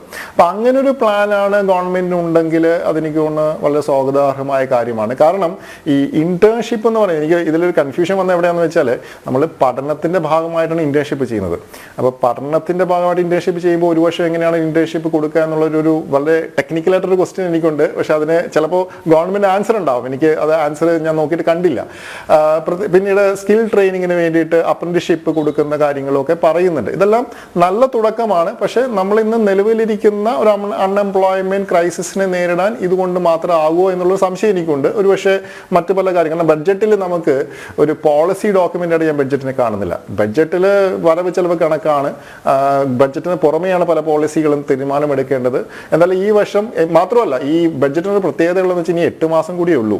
അപ്പോൾ നമ്മൾ വളരെ റിയലിസ്റ്റിക് ആയിട്ട് നോക്കിക്കഴിഞ്ഞാൽ വലിയ മാറ്റങ്ങൾ വരുത്താൻ ഈ ബഡ്ജറ്റിന് അങ്ങനെ ഒരു വലിയ പ്രഖ്യാപനങ്ങൾ നടത്തി അടുത്ത 8 മാസം കൊണ്ട് നടത്താൻ പറ്റുമോ എന്നുള്ളൊരു റിയലിസ്റ്റിക് ആയിട്ടുള്ള ചോദ്യമുണ്ട്. അപ്പോൾ അതിൽ നിന്നുകൊണ്ട് ആ ഒരു ഫ്രെയിം വർക്കിൽ നിന്നുകൊണ്ട് ധനകാര്യമന്ത്രി ചില കാര്യങ്ങൾ ചെയ്യാൻ ശ്രമിച്ചിരിക്കുന്നു എന്നുള്ളതാണ്. പക്ഷെ ഞാൻ പ്രതീക്ഷിച്ച ചില കാര്യങ്ങളുണ്ട്, അതിന് ചില സൂചനകളുണ്ട്. പക്ഷെ അതെങ്ങനെയാണ് വരും കാലങ്ങളിൽ പോവുക എന്നുള്ളത് നമുക്ക് കാത്തിരുന്ന് കാണാം. അതൊന്ന്, ഇന്ന് ഇപ്പോൾ ഇന്ത്യ ഇപ്പോൾ ഈ 7.5% അല്ലെങ്കിൽ 8% GDP ഗ്രോത്ത് കാണിക്കുമ്പോൾ ഇനി അടുത്തൊരു ക്വാണ്ടം ജമ്പ് ഇന്ത്യക്ക് ആവശ്യമുണ്ട്. അതായത് ക്വാണ്ടം ജമ്പ് എന്ന് ഞാൻ പറയുന്നതിന് കാരണം, നമ്മുടെ ഇപ്പോൾ പല വിദഗ്ധരായ സാമ്പത്തിക മേഖലയിൽ സാമ്പത്തിക വിദഗ്ധരെല്ലാവരും പറയുന്ന ഒരു കാര്യം എന്ന് പറയുന്നത്, നമുക്ക് ഗ്രോത്ത് ഉണ്ട്, പക്ഷേ അതൊരു സ്ലോ ഗ്രോത്ത് ആണോ സോഫ്റ്റ് ഗ്രോത്ത് ആണോ, പല പല ടേംസ് ആണ് പലരും ഉപയോഗിക്കുന്നത്. അപ്പോൾ 8% ഗ്രോത്ത് ഉണ്ടെങ്കിൽ നമുക്ക് ശരിക്കും പറഞ്ഞാൽ ഈ എംപ്ലോയ്മെന്റ് ഇഷ്യൂ ഇത്രയും രീതിയിൽ വരേണ്ട ഒരു ആവശ്യമില്ല. നമ്മൾ സർവേകളിലൊക്കെ പറയുന്ന രീതിയിലുള്ളൊരു ഇഷ്യൂ ആയിട്ട് സമൂഹം അതിനോട് പ്രതികരിക്കുന്നുണ്ടോ എന്നുള്ളത് അതിൻ്റെ വെളിച്ചത്തിലാണ് ഞാൻ പറയുന്നത്. അപ്പോൾ ആ 82% ഉള്ളിലുള്ള ചില ഘടകങ്ങൾ, കാരണം 82% ഏതെല്ലാം ഫാക്ടേഴ്സ് ആണ് കോൺട്രിബ്യൂട്ട് ചെയ്യുന്നുള്ളതെന്ന് നോക്കുമ്പോൾ നമുക്കിപ്പോൾ നല്ല രീതിയിൽ സ്റ്റോക്ക് മാർക്കറ്റ് ബൂം ചെയ്യുന്നുണ്ട്, മറ്റു പല. ഞാൻ കോർപ്പറേറ്റ്സിനൊന്നും എഗെയിൻസ്റ്റ് അല്ല. നമുക്ക് ഇൻവെസ്റ്റ്മെന്റ് വേണം, പ്രൈവറ്റ് ക്യാപിറ്റൽ വേണം, പ്രൈവറ്റ് ക്യാപിറ്റൽ ഇന്ത്യയിൽ വരണം, ഡൊമസ്റ്റിക്കും ഇന്റർനാഷണൽ ക്യാപിറ്റലും വേണം. അതിനുള്ള പല കാര്യങ്ങളും ഗവൺമെന്റ് അതിനുള്ള തയ്യാറെടുപ്പ് നടക്കുകയും ചെയ്യുന്നുണ്ട്. പക്ഷേ ഇവിടെ പ്രശ്നം വരുന്നത് എവിടെയാണെന്ന് വെച്ചാൽ, നമുക്ക് അടുത്തൊരു ഗ്രോത്തിന് ഞാൻ പറയുന്ന ഒരു 2nd അല്ലെങ്കിൽ 3rd ജനറേഷൻ റിഫോംസ് ഇന്ത്യയിൽ ആവശ്യമുണ്ട്. 91 റിഫോം സ്റ്റേജ് കഴിഞ്ഞു. ഒരു 2004 കഴിഞ്ഞപ്പോൾ 2003-4 അടുത്ത ജനറേഷൻ റിഫോംസ് കഴിഞ്ഞു. 2006-7 കാലഘട്ടങ്ങളിൽ മറ്റുള്ള സോഷ്യൽ രീതിയിലുള്ള ചില റിഫോംസുകൾ നടന്നു. അപ്പോൾ ഇനി വീണ്ടും വരുന്നത് ചില സ്ട്രക്ചറൽ റിഫോംസ് എന്ന് പറയുന്നത്, ഞാൻ പ്രത്യേകിച്ച് ലാൻഡ്, ലേബർ തുടങ്ങിയ ക്യാപിറ്റൽ, ഇതിലെല്ലാത്തിലും റിഫോംസ് വേണം. കാരണം കൂടുതൽ പണം നമ്മുടെ ഇവിടെ ഇൻവെസ്റ്റ് ചെയ്യപ്പെടുകയും അതുവഴി പ്രൈവറ്റ് മേഖലയിലും പബ്ലിക് സെക്ടറിലും എല്ലാം കൂടുതൽ ജോലി സാധ്യതകൾ ഉണ്ടാകണം. അതിന് വേണ്ടിയിട്ടുള്ള ആൾക്കാരെ നമുക്ക് എക്യുപ്പ് ചെയ്യണം, അതിനുള്ള ട്രെയിനിങ് കൊടുക്കണം. ഒരുപക്ഷെ എഡ്യൂക്കേഷൻ ഹെൽത്തിലെല്ലാം കുറച്ചുകൂടി കൂടുതൽ പണം അനുവദിക്കുകയും പണം കൊടുക്കുകയും അതുവഴി ഒരു വലിയ രീതിയിലുള്ള നമ്മൾ ഡെമോഗ്രാഫിക് ഡിവിഡൻഡ് എന്നാണല്ലോ പറയുന്നത് ഇന്ത്യയെ പറ്റി. പക്ഷേ ഈ ഡെമോഗ്രാഫിക് ഡിവിഡൻഡിനുള്ള ഏറ്റവും വലിയൊരു ന്യൂനത എന്ന് പറയുന്നത് ഏകദേശം ഒരു 20 വർഷം കൂടിയേ ഉള്ളൂ ഇന്ത്യക്ക് ഈ ഡെമോഗ്രാഫിക് ഡിവിഡൻഡിന് ഒരു അഡ്വാൻറ്റേജ് കിട്ടുള്ളൂ. 2045 2046 ആകുമ്പോൾ നമ്മുടെ ആവറേജ് അല്ലെങ്കിൽ മീഡിയൻ ഏജ് എന്ന് പറയുന്നത് 30-35 വയസ്സാവും. ഇപ്പോൾ നമ്മൾ 23-24 എന്നൊക്കെ പറയുന്നത് നമ്മൾ 35 വയസ്സിലേക്കാവും. അപ്പോൾ ഇപ്പോൾ ലോക സാഹചര്യം നോക്കി കഴിഞ്ഞാൽ ജപ്പാനോ അല്ലെങ്കിൽ മറ്റ് ഈവൻ സൗത്ത് കൊറിയ പോലും ഉൾപ്പെടെയുള്ള രാജ്യങ്ങളിലൊക്കെ ഒരു വർക്ക് ഫോഴ്സിന്റെ പ്രശ്നമുണ്ട്. അപ്പോൾ പല പ്രൊഡക്ഷൻ സെന്റേഴ്സും ഇന്ത്യയിലേക്ക് മാറാൻ സാധ്യതയുണ്ട്. നമ്മളിപ്പോൾ ചൈനയുടെ കാര്യം പറയാറുണ്ട്, ഇന്നലത്തെ ഇക്കണോമിക് സർവേയിലും അതിനെപ്പറ്റി സൂചിപ്പിച്ചിട്ടുണ്ട്. അപ്പോൾ അതിന് പരിഭാഗപ്പെടുത്തുന്ന ഒരു സ്ട്രക്ചറൽ റിഫോംസ് ഏത് ഗവൺമെന്റ്, ഞാനിതൊരു രാഷ്ട്രീയമൊന്നും കൊണ്ടുവരുന്നില്ല, ഏത് ഗവൺമെന്റ് ആണെങ്കിലും നമ്മൾ സ്ട്രക്ചറൽ റിഫോംസിലേക്ക് നമ്മൾ രാജ്യം മാറേണ്ട ഒരു ആവശ്യമുണ്ട്. അപ്പോൾ അതിനെയാണ് നമ്മളെല്ലാവരും നോക്കേണ്ടത്. അപ്പോൾ അഗ്രികൾച്ചറിന്റെ കാര്യം ഇവിടെ ചർച്ച ചെയ്യപ്പെട്ടു. അഗ്രികൾച്ചറിൽ ഞാൻ പറയുന്നത് കുറേയധികം മാർക്കറ്റ് ഓറിയന്റഡ് ആയിട്ടുള്ള റിഫോംസ് കൊണ്ടുവരണം. ഇപ്പോൾ ഗവൺമെന്റ് ചെയ്യാൻ ശ്രമിച്ചു, പല കാരണങ്ങളാൽ അത് പരാജയപ്പെട്ടു. ഞാൻ അതിനെ സപ്പോർട്ട് ചെയ്ത ഒരാളാണ് ആ സമയത്ത്. കാരണം അതിൽ പറഞ്ഞ ചില പോളിസി ചേഞ്ചസ് ഉണ്ട്, അത് നമ്മുടെ രാജ്യത്തിന് ആവശ്യമാണ്. എനിക്ക് തോന്നുന്നു എല്ലാ രാഷ്ട്രീയ കക്ഷികളും ഏതെങ്കിലും ഒരു സമയത്ത് ഈ ഒരു റിഫോമിനെ സപ്പോർട്ട് ചെയ്തിട്ടുള്ള ചർച്ചകൾ നടത്തിയിട്ടുണ്ട്, പല കമ്മിറ്റികൾ രൂപീകരിച്ചിട്ടുണ്ട്. അപ്പം അങ്ങനെയുള്ള കാര്യങ്ങളിലൂടെ മാത്രമേ നമുക്ക് വലിയ രീതിയിലുള്ള എംപ്ലോയ്മെന്റ് ജനറേഷൻ, അത് ഗവൺമെന്റ് മാത്രം വിചാരിച്ചുകൊണ്ട് അല്ലെങ്കിൽ ഗവൺമെന്റിൽ ജോലി കൊടുത്തുകൊണ്ടൊന്നും നമുക്ക് ഇത്രയും ആൾക്കാർക്കൊന്നും ജോലി കൊടുക്കാൻ പറ്റത്തില്ല, അല്ലെങ്കിൽ അവരുടെ ആവശ്യങ്ങൾ നിറവേറ്റാൻ പറ്റില്ല. അപ്പം ഇൻഫോർമൽ നിന്നും ഫോർമലായിട്ട് മാറുകയും പിന്നീട് അത് നല്ല രീതിയിലുള്ള ഗ്രോത്ത് ഉണ്ടാകുകയും നമ്മുടെ മിഡിൽ ക്ലാസ്സിനെ സെൽഫ് സസ്റ്റെയിൻഡ് ആയിട്ട് ഗ്രോത്തിലേക്ക് കൊണ്ടുവന്നാലാണ് നമ്മൾ ഉദ്ദേശിക്കുന്ന 2047 ഒരു വികസിത ഭാരതത്തിലേക്ക് കൊണ്ടുപോകാൻ പറ്റുള്ളൂ. പക്ഷേ ഇതിനൊരു പൊളിറ്റിക്കൽ കോണ്ടെക്സ്റ്റ് കൂടി ഞാൻ പറയാം. കാരണം നമുക്ക് ഇന്നത്തെ ഗവൺമെന്റ് ഒരു കൊയിലീഷൻ ഗവൺമെന്റ് ആണ്. ആ കൊയിലീഷൻ ഞാൻ ബീഹാറിന് പണം അനുവദിച്ചതൊന്നും അതിന് പൊളിറ്റിക്സ് ഉണ്ട്, തീർച്ചയായിട്ടും പൊളിറ്റിക്സ് ഉണ്ട്. പക്ഷേ അതിനപ്പുറത്തായിട്ട് ഞാൻ ഇതിനെപ്പറ്റി പഠിക്കുമ്പോഴൊക്കെ ബീഹാറെല്ലാം കഴിഞ്ഞൊരു അവരുടെ ജാർഖണ്ഡ് രൂപീകരിച്ച ശേഷം വളരെ പരിതാപകരമായ അവസ്ഥയിലാണ്. അവരുടെ സാമ്പത്തിക സ്ഥിതിയൊക്കെ വളരെ മോശമാണ്. അപ്പോൾ അതൊരു ഡ്യൂ പ്രോസസ് ആണെന്ന് എനിക്ക് തോന്നുന്നത്.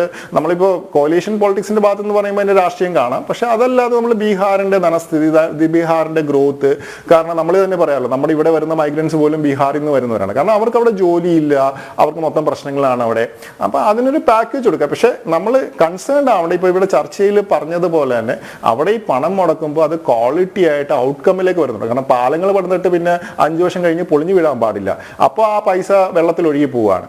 അപ്പോൾ ആ ഒരു രീതിയിലേക്ക് നമ്മുടെ ഒരു ഓഡിറ്റിങ്ങും നമ്മുടെ ഒരു വളരെ കൃത്യമായിട്ടുള്ള ഇൻവെസ്റ്റ്മെന്റ് സ്ട്രാറ്റജീസ് ഒക്കെ ബീഹാറിന്റെ സോഷ്യൽ ഡെവലപ്മെന്റിൽ മൊത്തത്തിലുള്ള ഒരു ഇൻവെസ്റ്റ്മെന്റ് ക്ലൈമറ്റിനെയും അവിടുത്തെ ആൾക്കാരുടെ ലൈവ്ലിഹുഡിനെയൊക്കെ ഇംപ്രൂവ് ചെയ്യാൻ പറ്റണം. അതാണ് ഈ പൈസ കൊണ്ട് ഉദ്ദേശിക്കുന്നത്. അല്ല നമ്മളൊരു പൊളിറ്റിക്കൽ ഒരു പ്രോസസ്സായിട്ട് തന്നെ കണ്ടു കഴിഞ്ഞാൽ അങ്ങനെ മാത്രം അതിനെ ചിത്രീകരിച്ചു കഴിഞ്ഞാൽ പ്രശ്നമാവും. എനിക്ക് തോന്നുന്നു ആന്ധ്രയിൽ ഈ ഒരു ഇഷ്യൂ ഉണ്ട്. കാരണം ആന്ധ്ര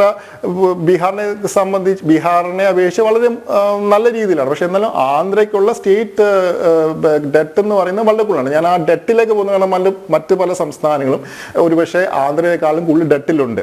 അപ്പോൾ അതിലേക്കല്ല ചർച്ച. പക്ഷേ തെലങ്കാനയെ മാറ്റിയപ്പോൾ, ഹൈദരാബാദിനെ മാറ്റിയപ്പോൾ എനിക്ക് തോന്നുന്നത് ആന്ധ്രയിലും ഒരു ചലഞ്ചുണ്ട്. അപ്പോൾ ഈ പറയുന്ന പൈസ ഇപ്പോൾ ഞാൻ മനസ്സിലാക്കിയത് കഴിഞ്ഞ ബഡ്ജറ്റിൽ, അതായത് ഇന്റീരിയർ ബഡ്ജറ്റ്, ഇലക്ഷന് മുമ്പ് ഗവൺമെന്റ് പ്രസന്റ് ചെയ്ത ബഡ്ജറ്റിനേക്കാളും വലിയ രീതിയിലുള്ള അക്കൗണ്ടിലുള്ള വ്യത്യാസങ്ങളൊന്നുമില്ല.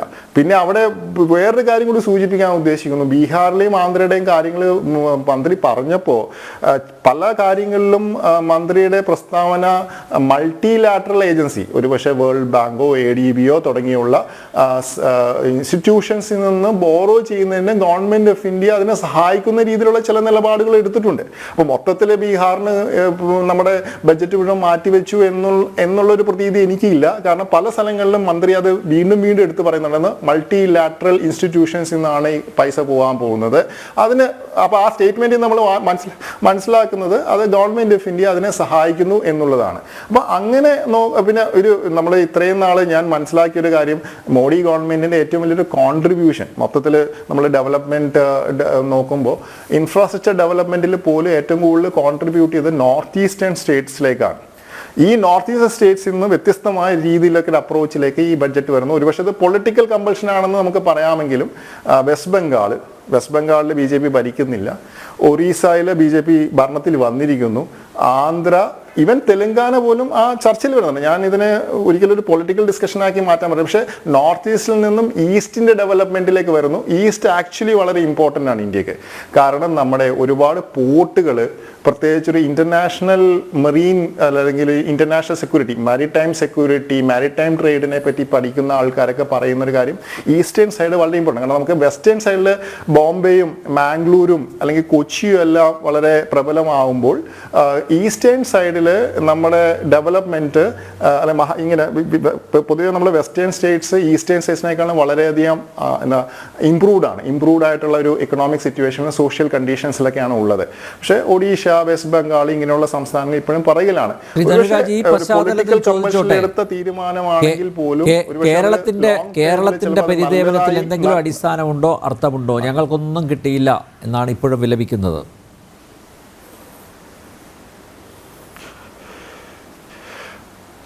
അല്ല, ഇന്റീരിയം ബഡ്ജറ്റിൽ പറഞ്ഞിട്ടുള്ള കാര്യങ്ങൾ ഞാൻ മനസ്സിലാക്കിയത് ആ ടേബിൾ നോക്കിക്കഴിഞ്ഞപ്പോൾ ഇന്റീരിയം ബഡ്ജറ്റിൽ നിന്ന് ഈ ബഡ്ജറ്റിലേക്ക് എന്തെല്ലാം നാഷണൽ ലെവലാണ്, കേരളത്തെ മാത്രം എടുത്ത് പറയല്ല, അതിൽ വ്യത്യാസങ്ങളൊന്നും അധികമൊന്നും വന്നിട്ടില്ല. ചില സ്ഥലങ്ങളിൽ മാത്രമാണ് കുറച്ച് അധികം പൈസ മാറ്റിയിരിക്കുന്നത്, പ്ലസും മൈനസും വരുന്നത്. ഒരുപക്ഷെ ഒരു 58 സ്കീമിൽ ഒരു 5-6 സ്കീമിലാണ് ഞാൻ മനസ്സിലാക്കിയത് ആ പട്ടികയിൽ നിന്നും വ്യത്യാസം വന്നത്. അപ്പോൾ എന്താണോ കേരളത്തിന് 2024 ഫെബ്രുവരി മാസത്തിൽ വോട്ട് ഓൺ അക്കൗണ്ടിൽ കൊടുത്തിരുന്നത് അത് ഇപ്പോഴും കേരളത്തിന് ഉറപ്പായിട്ടും കിട്ടും.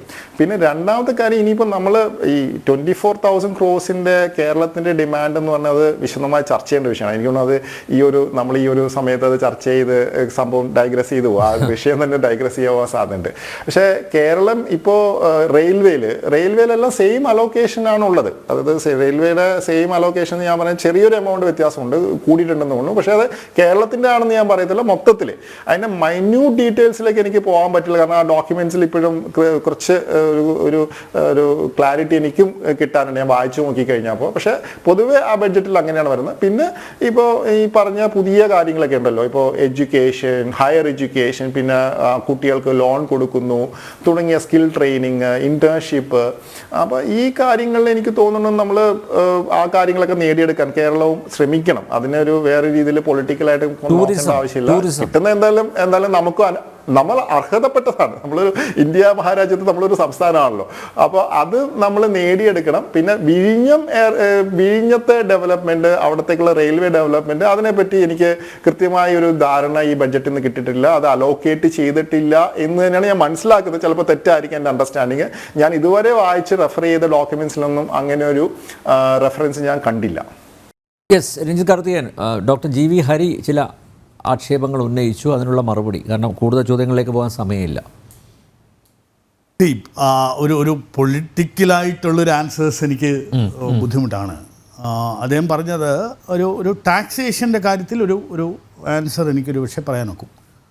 അതിൻ്റെ റീസൺസ് ഞാൻ ഒന്ന് മെയിനായിട്ട് പറഞ്ഞ് ഈ സാധാരണക്കാർക്ക് എന്ത് കിട്ടി എന്നാണ് അദ്ദേഹം പറഞ്ഞിരുന്ന ഒരു കാര്യം. ഈ സാധാരണക്കാരെന്ന് പറയുന്നത് ആരാണെന്നും കൂടി ഡിഫൈൻ ചെയ്യണം. നേരത്തെ പറഞ്ഞ പോലെ നമ്മൾ ആരാണ്ട് 7 കോടി 6 കോടി 66 ലക്ഷം പേരൊക്കെയാണ് ഇവിടെ ഇൻകം ടാക്സ് റിട്ടേൺ ഫയൽ ചെയ്യുന്നത്. ഈ റിട്ടേൺ ഫയൽ ചെയ്യുന്നതിൽ ഏതാണ്ട് 3 ലക്ഷം പേരോ മറ്റോ ആണ്, 3 കോടി ആളുകളോ മറ്റോ ആണ് ഇതിൻ്റെ ടാക്സ് റെമിറ്റ് ചെയ്യുന്നത്. ഇപ്രാവശ്യത്തെ ബഡ്ജറ്റ് ഡോക്യുമെൻറ്റിൽ പറയുന്നുണ്ട് ഏതാണ്ട് 17,500 രൂപ വെച്ച് 4 കോടി ആളുകൾക്ക് ബെനിഫിറ്റ് ഉണ്ടാകുമെന്നും, ഈ 4 കോടി ആളുകൾക്ക് ബെനിഫിറ്റ് ഉണ്ടാകുന്നത് 17,500 രൂപയുടെ വരെ ബെനിഫിറ്റ് ഉണ്ടാകാം. അതിൻ്റെ ഇമ്പാക്റ്റ് എന്ന് പറയുന്നത് ഏതാണ്ട് 29,000 ക്രോർസ് ആണ് ഡയറക്റ്റ് ടാക്സസിൽ നിന്ന് നമുക്ക് ഒരു വരവ് കുറയുന്നത്. അപ്പോൾ എന്താ ആവശ്യം? ഈ 4 കോടി ആളുകളുടെ ഒരു ക്ഷേമമാണോ ഇന്ന് നമ്മൾ ഈ പറയുന്ന മിഡിൽ ക്ലാസ് എന്ന് പറയുന്ന ആ ഒരു കാറ്റഗറി? ഇപ്പം അനിൽ ടാക്സ് അടയ്ക്കുന്നുണ്ടാവാം, ഞാനുണ്ടാവാം, ശ്രീ ഹരി ടാക്സ് അടയ്ക്കുന്നുണ്ടാവാം. അപ്പോൾ നമ്മൾ മാത്രമായിട്ടുള്ളൊരു ഇതാണ്. ഇതിനപ്പുറമായിട്ടുള്ള ഒരുപാട് ആളുകൾക്ക് നേരത്തെ പറഞ്ഞ പോലെ ഹങ്കറിൻ്റെ ഇൻഡെക്സിൽ വന്നിട്ടുള്ള ആളുകൾക്ക് കൂടുതൽ ബെനിഫിറ്റ് കൊടുക്കണ്ടേ? നമ്മൾ അവരെ അല്ലേ കൂടുതൽ ഫോക്കസ് ചെയ്യേണ്ടത്? അല്ലെങ്കിൽ ഈ അഗ്രികൾച്ചറിൽ ബുദ്ധിമുട്ടുണ്ടാകുന്ന ആളുകൾക്കല്ലേ ഫോക്കസ് ചെയ്യേണ്ടത്? അപ്പോൾ ടാക്സേഷൻ്റെ ഒരു റെലവൻസ് ഈ ആളുകൾക്കൊന്നും കിട്ടിയില്ല എന്നൊക്കെ പറയുന്ന ഒരു നെറേറ്റീവ് ശരിയല്ല. എൻ്റെ ഒരു പേഴ്സണൽ ഒപ്പീനിയനാണ്. ഞാൻ ആ ഡൊമെയിനിൽ വർക്ക് ചെയ്യുന്ന ഒരാളായതുകൊണ്ട് തന്നെയാണ് പറയുന്നത്. അദ്ദേഹം അത് നേരത്തെ പറയുണ്ടായി. അതായത് എനിക്കറിയാം എന്ത് കിട്ടി. അപ്പോൾ നാച്ചുറലി ഈ ടാക്സ് നെറ്റ് വൈഡൻ ചെയ്യാതെ ആളുകൾ കൂടുതൽ മുന്നോട്ട് വരാതെ ഈ ലിമിറ്റ് കൂട്ടി വരുമ്പോഴത്തേക്ക് നേരത്തെ പറയുന്നത് പോലെ ഒരു താഴെക്കിടയിൽ നിന്നുള്ളൊരു ഒരു ആളുകളുടെ ഈ കാനൻസ് ഓഫ് ടാക്സേഷൻ അങ്ങനെയുള്ള കാര്യത്തിലേക്കൊന്നും ഞാൻ പോകുന്നില്ല. എല്ലാവരും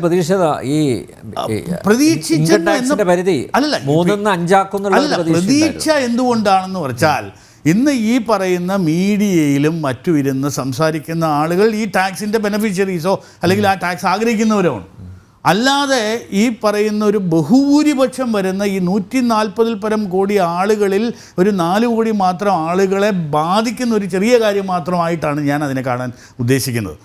ഞാൻ ആ ഡൊമെയിനിൽ വർക്ക് ചെയ്യുന്ന ആൾ എന്നുള്ള പൂർണ്ണ ബോധ്യത്തോടു കൂടി തന്നെയാണ് ഞാൻ ഈ കാര്യം പറയുന്നത്. അതേസമയം കോർപ്പറേറ്റുകളെ സഹായിക്കുന്നത് അല്ല, കോർപ്പറേറ്റുകളെ സഹായിക്കുക എന്ന് പറയുന്നത് ഇന്ന് ഇവിടുത്തെ ജോബ് ക്രിയേഷൻ ഉണ്ടാക്കിയിട്ടുള്ളത് നേരത്തെ ശ്രീ ധൻരാജ് ഇവിടെ സൂചിപ്പിക്കുകയുണ്ടായി. ഗവൺമെൻറ്റിന് മാത്രമല്ല ജോബ് ക്രിയേഷൻ പറ്റുന്നത്. ഈ ജോബ് ക്രിയേഷൻ അത് മാത്രമല്ല, ഈ ഗവൺമെൻറ് വന്നു കഴിഞ്ഞപ്പം ഈ ഒരു സ്യൂഡോ സോഷ്യലിസ്റ്റിക് അപ്രോച്ച് അല്ല അവർ പറഞ്ഞത്. ഗവൺമെൻറ് ഇസ് ടു ഗവൺ. അവരുടെ പ്രഖ്യാപിത നയം അത് തന്നെയാണ്. മിനിമം ഗവൺമെൻറ് മാക്സിമം ഗവേണൻസ് എന്ന് പറഞ്ഞ് കയറിയ ഒരു ഗവൺമെൻറ്റാണ് നമുക്കുള്ളത്. അപ്പോൾ അവരുടെ ഇതിൽ ഡെഫിനറ്റായിട്ടും പ്രൈവറ്റ് സെക്ടറിനെ പരിപോഷിപ്പിക്കുക അല്ലെങ്കിൽ അതിന് വേണ്ട സപ്പോർട്ട് കൊടുക്കുക.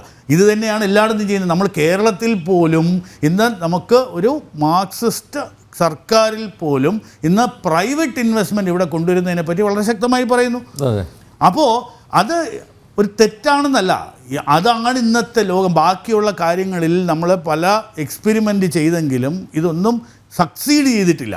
അപ്പോൾ ഈ പറയുന്ന ലാസ്റ്റ് 10 ഇയേഴ്സാണ് നമ്മുടെ ഫ്രജൈൽ 5 ആക്കിയ 10 വർഷത്തെ ആ ഒരു കറപ്റ്റ് റെജീമിൽ നിന്ന് മാറി ഒരു ക്ലീനിങ് അപ്പ് ഓഫ് ഒരു എക്കോണമി വന്ന് അതിൻ്റെ ടാക്സേഷനിൽ കിട്ടുന്ന കളക്ഷൻ വളരെ ശക്തമായി ഇംപ്ലിമെൻ്റ് ചെയ്ത് ടാക്സിൻ്റെ പല കാര്യങ്ങളിലും ഇന്ന് ടാക്സ് ടെററിസം എന്ന് പറയുന്നത് ശ്രീ ചിദംബരം ഇന്നത്തെ ഈ ടാക്സിൽ പല ഈ പറയുന്ന ടാക്സും ഇംപ്ലിമെൻ്റ് ചെയ്ത ഒരു വ്യക്തി കൂടിയാണ് Shri Chidambaram.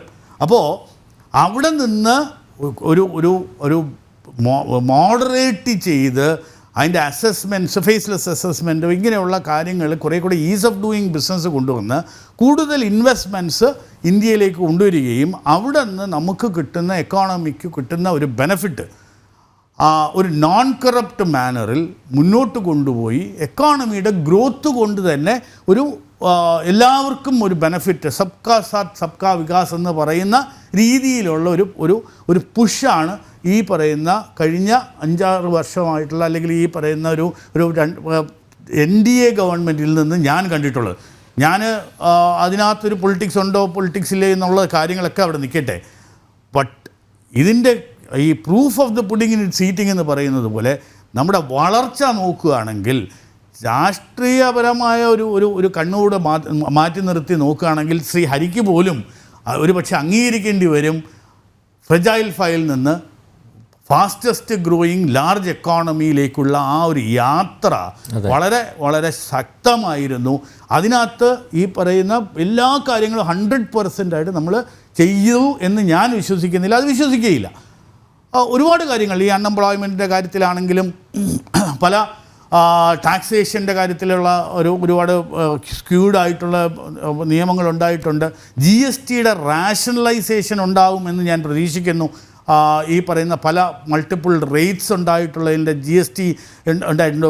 Petrol diesel prices കുറച്ചു കൊണ്ടുവരണം എന്നുള്ള അഭിപ്രായമുള്ള ഒരാളാണ് ഞാൻ. അപ്പോൾ ഈ പറയുന്ന ഒരു 100% വെള്ളിക്കൊക്കെ വില കുറഞ്ഞിട്ടുണ്ട്, അതുപോലെ പെട്രോളും ഡീസൽ അത് കാരണം അതിനൊരു റീസണും കൂടെ ഉണ്ട്. നമ്മളൊരു ജിയോ പൊളിറ്റിക്കൽ സിറ്റുവേഷനിൽ വളരെ ബോൾഡായിട്ട് റഷ്യയിൽ നിന്ന് ഓയിൽ വാങ്ങിച്ച് ഇവിടെ കൊണ്ടുവന്ന് റിഫൈൻ ചെയ്ത് എക്സ്പോർട്ട് ചെയ്തൊരു നേഷനാണ്. അല്ലാതെ ഇറാനിൽ നിന്ന് വാങ്ങിക്കരുതെന്ന് പറയുമ്പോൾ മുട്ടിടിച്ച് വാങ്ങിക്കാതിരുന്നൊരു നേഷൻ അല്ല. ഇന്ന് നമ്മുടെ ഒരു സ്റ്റേച്ചർ ഇൻ്റർനാഷണലി വളരെ ഹൈ ആണ്. മാത്രമല്ല ഈ കഴിഞ്ഞ കാലങ്ങളിൽ നമ്മുടെ എക്സ്പോർട്ട് ഏർണിങ്സ് എന്ന് പറയുന്നത് കൂടുതൽ വന്നിട്ടുള്ളത് ഈ റിഫൈൻഡ് പെട്രോളും ഡീസലും വിറ്റിട്ടാണ്. അപ്പോൾ ഇങ്ങനെയുള്ള സാഹചര്യത്തിൽ ഡെഫിനറ്റായിട്ടും ഒരു മോഡറേഷൻ ഇൻ ദ പ്രൈസിങ് ഞാൻ പ്രതീക്ഷിക്കുന്നു. അപ്പോൾ ഇതാണ് ഈ നേരത്തെ പറഞ്ഞ പോലെ ഒരു ഡയറക്റ്റ് ടാക്സിലുള്ളൊരു വ്യത്യാസമല്ല സാധാരണക്കാരന് കിട്ടുന്ന ഒരു ബെനിഫിറ്റ്. ഈ സാധാരണക്കാരന് കിട്ടുന്ന ബെനിഫിറ്റ് എന്ന് പറയുന്നത് ഇൻഡയറക്റ്റ് ടാക്സിൽ, കാരണം എക്രോസ് ബോർഡ് ഉണ്ടാവും. അപ്പോൾ അതിനകത്ത് GST വരുന്നത് GST കൗൺസിലാണ്. സെൻട്രൽ സ്റ്റേറ്റ് അവരെ ഒരുമിച്ചിരുന്ന് തീരുമാനിക്കേണ്ട ഒരു കാര്യമാണ്. അതിലൊരു നഡ്ജ് ഡെഫിനറ്റായിട്ടും ഈ വരുന്ന കാലഘട്ടത്തിൽ ഉണ്ടാവും. അതുപോലെ തന്നെ ഒരു പെട്രോൾ ഡീസൽ പ്രൈസസ്, കാരണം നമ്മൾ ഒരുപാട് ഡിസ്കൗണ്ടിൽ വാങ്ങിച്ചൊരു ഇതാണ്. അപ്പോൾ അത് നാച്ചുറലായിട്ട് നമുക്ക് അതിനൊരു ക്ലെയിമുണ്ട്. As a citizen of India ഒരു ക്ലെയിമുണ്ട്. ഇതിൻ്റെ ഒരു ഒറ്റ കാര്യം കൂടെ പറഞ്ഞിട്ട് ഞാൻ നിർത്താം. അതായത് ഇത് ഒരു ഫോസിൽ ഫ്യൂൽ, നമ്മൾ നെറ്റ് സീറോയിലേക്ക് പോകുന്ന ഒരു കമ്മിറ്റ്മെൻ്റ് ഉണ്ട്. നമ്മുടെ കാർബൺ ഇതിൻ്റെ ക്ലൈമറ്റ് ചേഞ്ചിൻ്റെയും മറ്റുമൊക്കെ കമ്മിറ്റ്മെൻ്റ് ഉണ്ട്. അതിലോട്ട് എത്തിപ്പെടണമെങ്കിൽ നാച്ചുറലി ഇതിൻ്റെ ഉപഭോഗം കുറയ്ക്കണം. അതുകൊണ്ട് ഇ വി വെഹിക്കിൾസിൻ്റെ, ഇലക്ട്രിക് വെഹിക്കിൾസിൻ്റെ മറ്റുമൊക്കെ ഇത് കൂട്ടുവാൻ വേണ്ടി കൂടെ ഒരു ഹയർ ലെവലിൽ വച്ചിരിക്കുന്നു എന്നൊക്കെ പറഞ്ഞാൽ പോലും വളരെയധികം യൂട്ടിലൈസ് ചെയ്യുന്ന കൺസ്ട്രക്ഷൻ സെക്ടറിലാണെങ്കിലും നമ്മുടെ അഗ്രികൾച്ചർ സെക്ടറിലാണെങ്കിലും ഒക്കെ ഒരു ഫോസിൽ ഫ്യൂവലിൻ്റെ ഈ പെട്രോൾ ഡീസൽ ഉപഭോഗം വളരെ ഹൈ ആണെന്നും അതിൻ്റെ പ്രൈസിങ്ങിൽ ഒരു മോഡറേഷൻ കൺസിഡർ ചെയ്യണമെന്നുള്ള ശക്തമായ ഒരു ആവശ്യം നമുക്ക് ഉണ്ടായിട്ടുണ്ട്. അതിൽ ഈ പറയുന്ന വരും കാലങ്ങളിൽ അതെന്ത് ചെയ്യും, അല്ലെങ്കിൽ അങ്ങനെയുള്ള കാര്യങ്ങളിലൊക്കെയുള്ള ഒരു പോളിസി ഇൻ്റർവെൻഷൻ എന്താവും എന്നുള്ളതാണ് ഞാൻ നോക്കിക്കാണുന്ന കാര്യം. ഓക്കെ ഹരി, സമയമില്ല. അല്ല, വളരെ വേഗം പറയാം. ഇതിനകത്ത് രണ്ട് കാര്യങ്ങളാണ്. ഒന്ന് ടാക്സാണ്. ഞാൻ എപ്പോഴും ആവർത്തിക്കുന്ന ഒരു കാര്യം. അദ്ദേഹം പറഞ്ഞു 9 കോടി അല്ലെങ്കിൽ 8 കോടി ആളുകളുടെ ടാക്സ് റിട്ടേൺസ് മാത്രമാണ്. ഇതിനകത്ത് നമ്മൾ മൾട്ടിപ്ലയർ എഫക്റ്റ് എന്ന് പറയുന്നൊരു സാധനമാണ്. എക്കണോമിക്സ് പഠിച്ചവർക്കൊക്കെ അറിയാം, നമുക്ക് എല്ലാവർക്കും അത്യാവശ്യം അറിയാവുന്ന സാധനമാണ്. എന്തുകൊണ്ടാണ് ഈ സർക്കാർ ജീവനക്കാർക്ക് അല്ലെങ്കിൽ സാലറീഡ് ആയിട്ടുള്ള ആളുകൾക്ക്, സർക്കാർ ജീവനക്കാരെന്ന് മാത്രമല്ല ഞാൻ പറയുന്നത്, ഈ ഇൻകം ടാക്സ് കൊടുക്കുന്ന ആളുകൾക്ക് ഇതിനകത്തൊരു ഇത് കൊടുത്തു കഴിഞ്ഞാൽ, അല്ലെങ്കിൽ ഒരു കുറവ് കൊടുത്തു കഴിഞ്ഞാൽ അതിൻ്റെ ഗുണം എന്താണെന്ന് വെച്ച് കഴിഞ്ഞാൽ സർക്കാരിന് തന്നെയാണ് പോകുന്നത്. ഇതിനകത്ത് കൃത്യമായി 1 രൂപ പോലും കുറയ്ക്കാൻ നമുക്ക് സാധിക്കില്ല. വേറെ പല ബിസിനസ് മേഖലയിൽ പ്രവർത്തിക്കുന്നവർക്കും കോർപ്പറേറ്റുകൾക്കൊക്കെ ഇതിനെ ടാക്സ് വെട്ടിക്കാനുള്ള ഒരുപാട് പണികൾ നന്നായിട്ട് അറിയാവുന്ന ആളുകളാണ്. അത് നന്നായിട്ട് അറിയുന്ന ആളാണ് എൻ്റെ തൊട്ടടുത്ത്.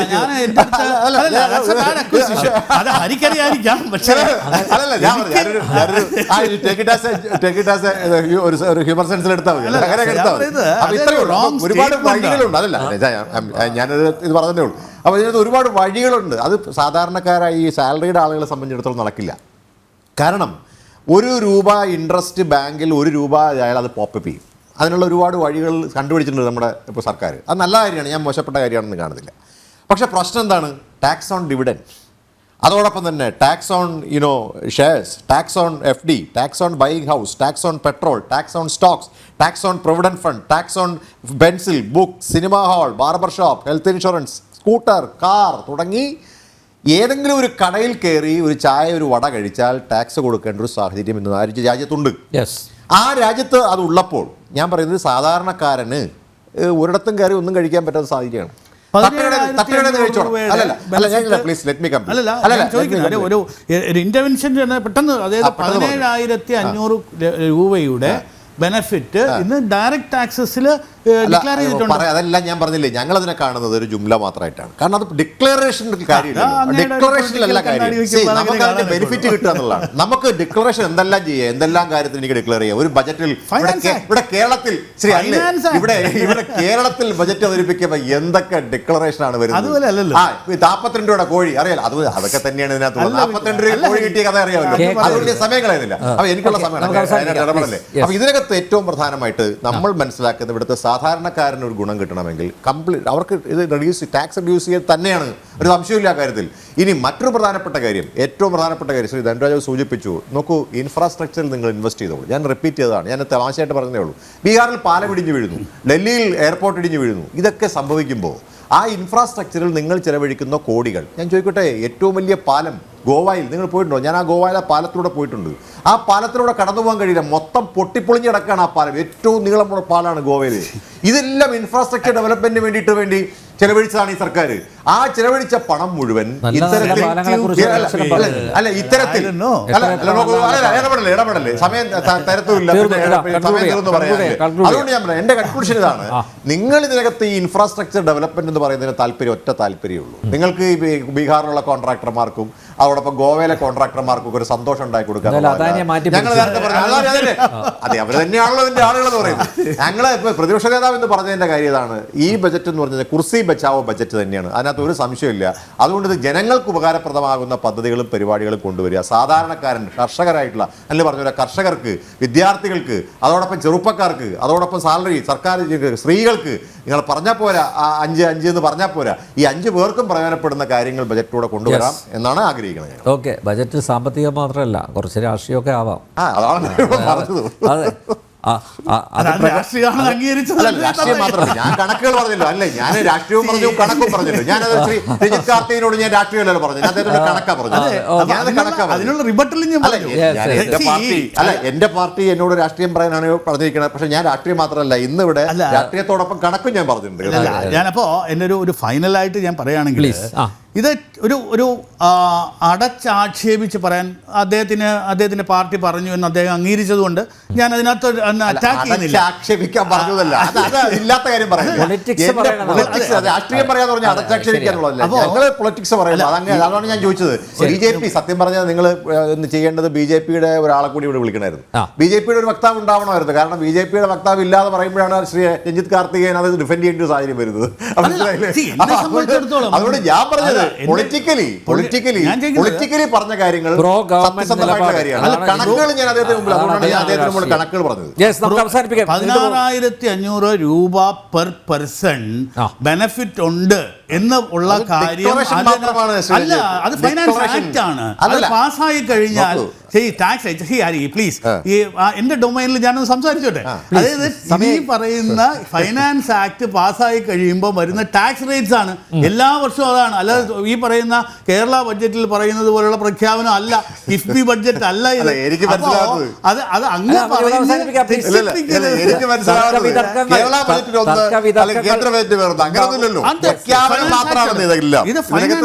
ആളുകൾക്ക് വന്നിരിക്കുന്നു. ബജറ്റ് അവലോകന ചർച്ച ഇവിടെ പൂർണ്ണമാകുന്നു. ചർച്ചയിൽ പങ്കെടുത്ത എല്ലാ അതിഥികൾക്കും നന്ദി, ഒപ്പം പ്രേക്ഷകർക്കും.